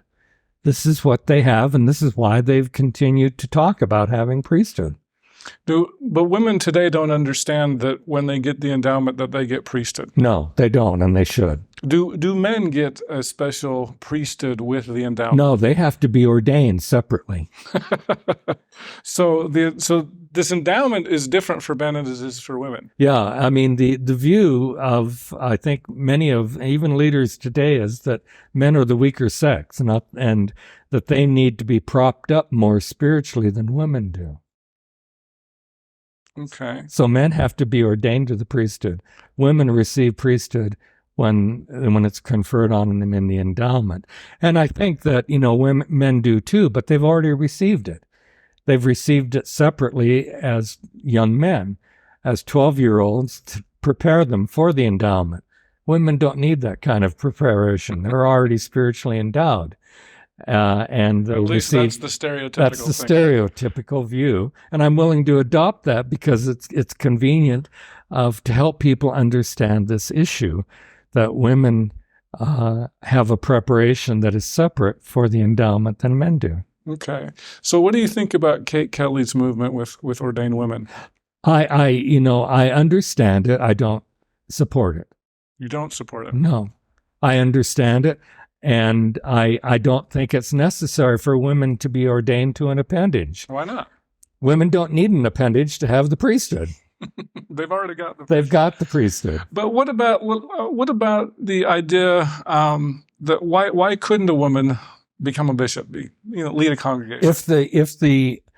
If those who preside over the appendages of these offices, which is what the president of the church does, he's the president of the high priesthood, he could change that. Is this a policy or a doctrine? Well, that's a good question. And the women argue, ordained women, argue it is a misogynist policy that stretches back to medieval Christianity. And I can't argue with that historical perspective. Misogynist Christianity won out over Gnostic Christianity. Gnostic Christianity allowed women to be priests and priestesses and idolized the divine in women. The Christianity that won out at the various councils of Nicaea and various others is a misogynistic Christianity, which not only denied priesthood to the women, but spoke of them as if they were a creature of Satan. And that was the theology of the medieval church, which has trickled down even to Protestants, except the most liberal of them, like the Quakers, and also those who allow now the ordination of women.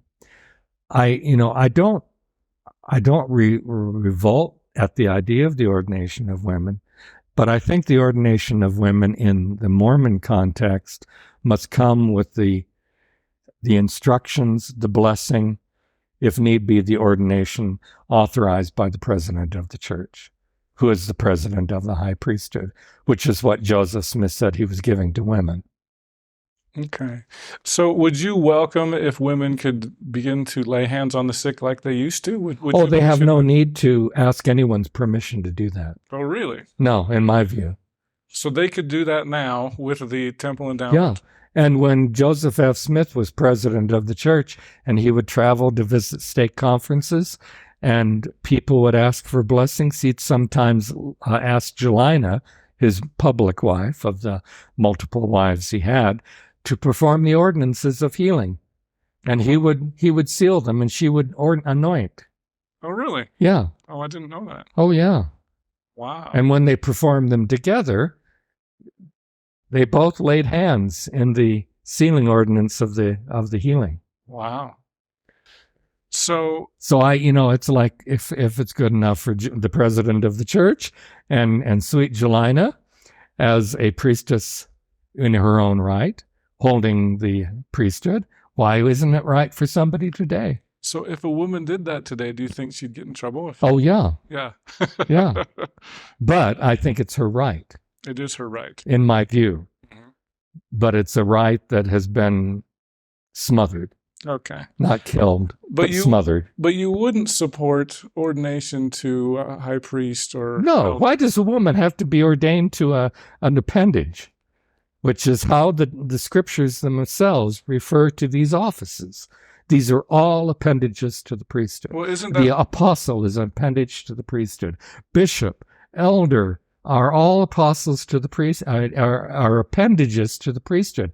Women have received the priesthood, and they have the authority to act in God. And if the president of the church said they could baptize with that, that's wonderful.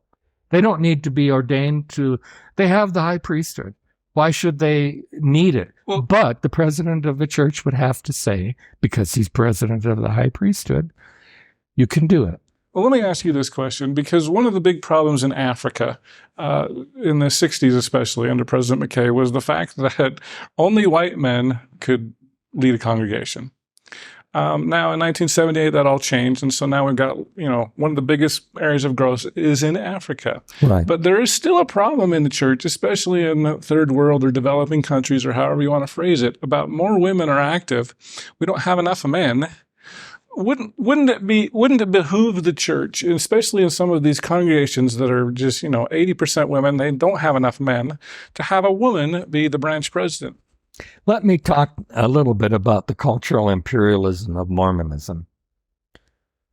If to have a religious ceremony you have to have a pipe organ in sub-Saharan Africa, how soon do you think women are going to be given the right to their privileges in sub-Saharan Africa by the men in Salt Lake City who are prophets, seers, and revelators? If they can't see that a pipe organ is culturally defined as spiritual, whereas in Europe and America, whereas the drum is culturally defined in Africa as being an instrument of spirituality, if they can't accept that and allow that, how are they ever going to allow women to have the prominence that women should have in the congregations of the church throughout the world? So I see that the cultural imperialism of the church requires that converts of the church become not only American, not only Western European, but Utah in their attitudes. And this is a prison, in my view, for the growth of Mormonism, to continue to link cultural attitudes of the West, of America, and of Utah with being a good Mormon. And I wish that they would acknowledge that that is a restraint that is not required by the commandments of God, not required by the revelations, and that men and women could dress according to their cultural beliefs and practices as they wish to in church meetings, which might be wonderful, bright-colored dresses for the women and bare chests for the men. Why not? If this is a part of their culture, why should we impose the tie and white shirt on people who are devout and faithful? And why should we impose pipe organs on them if drums are their religious, cultural symbol musically? I mean, I do remember, I'm trying to remember which book it was. I read a book, and I want to say it was in either Ghana or Kenya, perhaps, that there was a woman in the 60s that was leading a congregation in Black Africa. That was Nigeria. Nigeria. Okay, yeah. Thank you. And she was essentially the bishop, but the church wasn't organized. So then 1978 comes. Well, they made her the Relief Society president. Right. But it does seem like, because I've heard people say, well, we can't allow women to hold the priesthood because in Africa that would be terrible, but it wasn't a problem. Yeah, but in my view, that's an illusion. That's an illusion. That women hold the priesthood once they are endowed in the temple. Okay. But, now, to the degree that they're allowed to exercise it right now, they're only allowed to exercise it in conferring priesthood upon other women. Right. In the temple, through those ordinances. And the wording of the ordinances, I don't need to go over. But that is the only legitimate exercise of their priesthood that the president of the high priesthood currently authorizes them. He could do more. He could allow them to be a branch president in Africa. Yes. And I mean, wouldn't that even accelerate church growth more? I think so. But you would inevitably lose traditional members of the church, just as the reorganization, which is now called the Church of Christ, lost almost half of its devout membership when the president of that church proclaimed a revelation, "Thus saith the Lord," that gave women the right to priesthood. So that would cause a schism, you think? I think so. So I was talking with Matt Harris. We'll wrap this up here. I know we need to do it. But one of the things that Matt Harris is doing, he's a scholar. Do you know Matt? By chance? Mm-hmm. So he's been doing a lot of work with World War II to present, and he gave some fascinating insights into President Kimball with the way that he was able to prevent a schism, because he felt like that could have happened with the race ban. It could have. And President Kimball brought the apostles along. It took about 4 years, but he brought them along. And I guess a prophet would have to do something similar to what President Kimball did in 78 to bring the quorum along to prevent a schism. Except I don't think it would take as long, because there isn't the kind of indoctrination that the church has had about the inferiority of Black Africans concerning women. There's been a dual message about women. Women can become goddesses, but they can't become bishops. How does that make sense? Yeah. That doesn't make sense. I agree. And so because the messages have been mixed about women over time and even to the present, I think that it would be an easier thing to provide, first of all, a knowledge to women that they already have the priesthood if they've been endowed. And then if the president of the priesthood wants to allow them to have administrative roles in ministry, then, I think that the way could be more easily adjusted. And I don't think that would cause the schism in Mormonism that was potential with the giving of the priesthood to blacks. And there were people who left. And I'll give you an example of this. I can't remember now even who this was, but sometime late in 1978, I was talking with somebody who'd been on a business trip from Utah to the East Coast that weekend.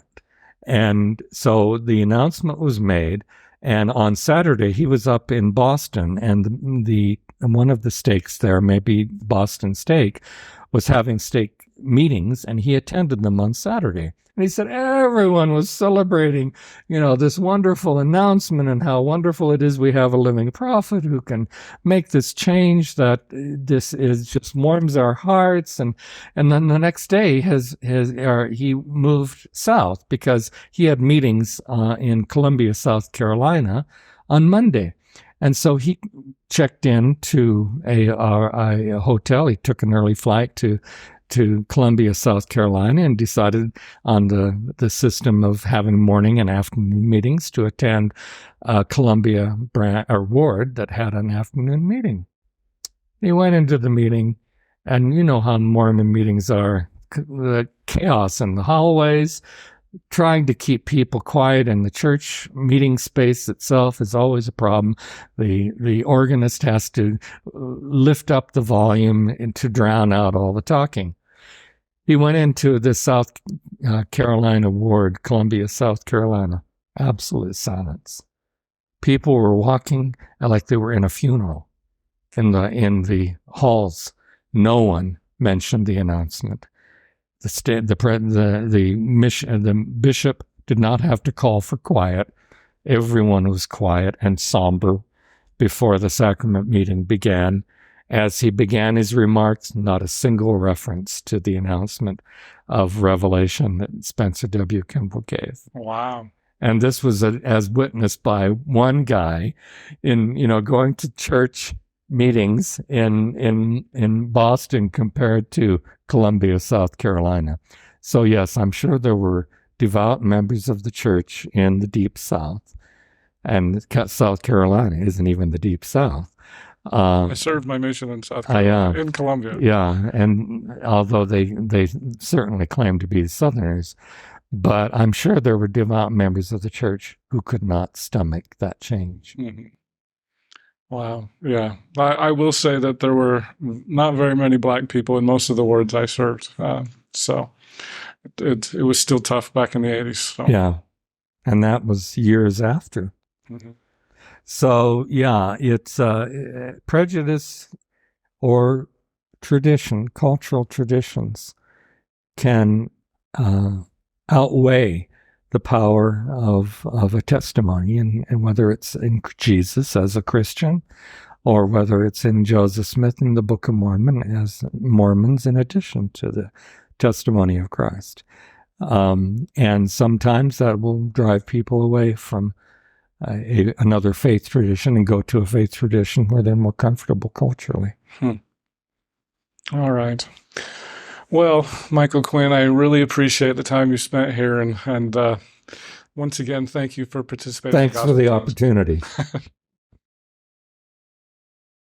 I hope you enjoyed our conversation with Dr. Michael Quinn. I'm so sad that Dr. Quinn passed away a couple years ago, and so we really miss him, and his scholarship continues to live on. If you'd like to hear the entire interview uncut, subscribe on either Patreon or at gospeltangents.com. For just $5 a month, you can hear the entire audio uninterrupted.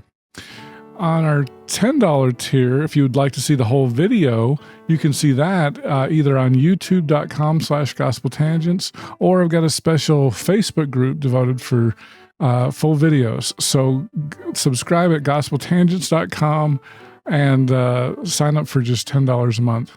For $20 a month, if you'd like to get some bonus content, maybe some of the stuff that ended up on the cutting room floor, you can sign up for that. And then if you'd like to talk to me for $100 a month, we'll do a monthly phone call on something like Zoom, and you can ask me anything you want. So thanks again. Also, don't forget about the merch, mugs, t-shirts, hats, things like that. I'm trying to get the ties up there. Hopefully I can get up there. And thanks again for watching Gospel Tangents, and click here for some more videos.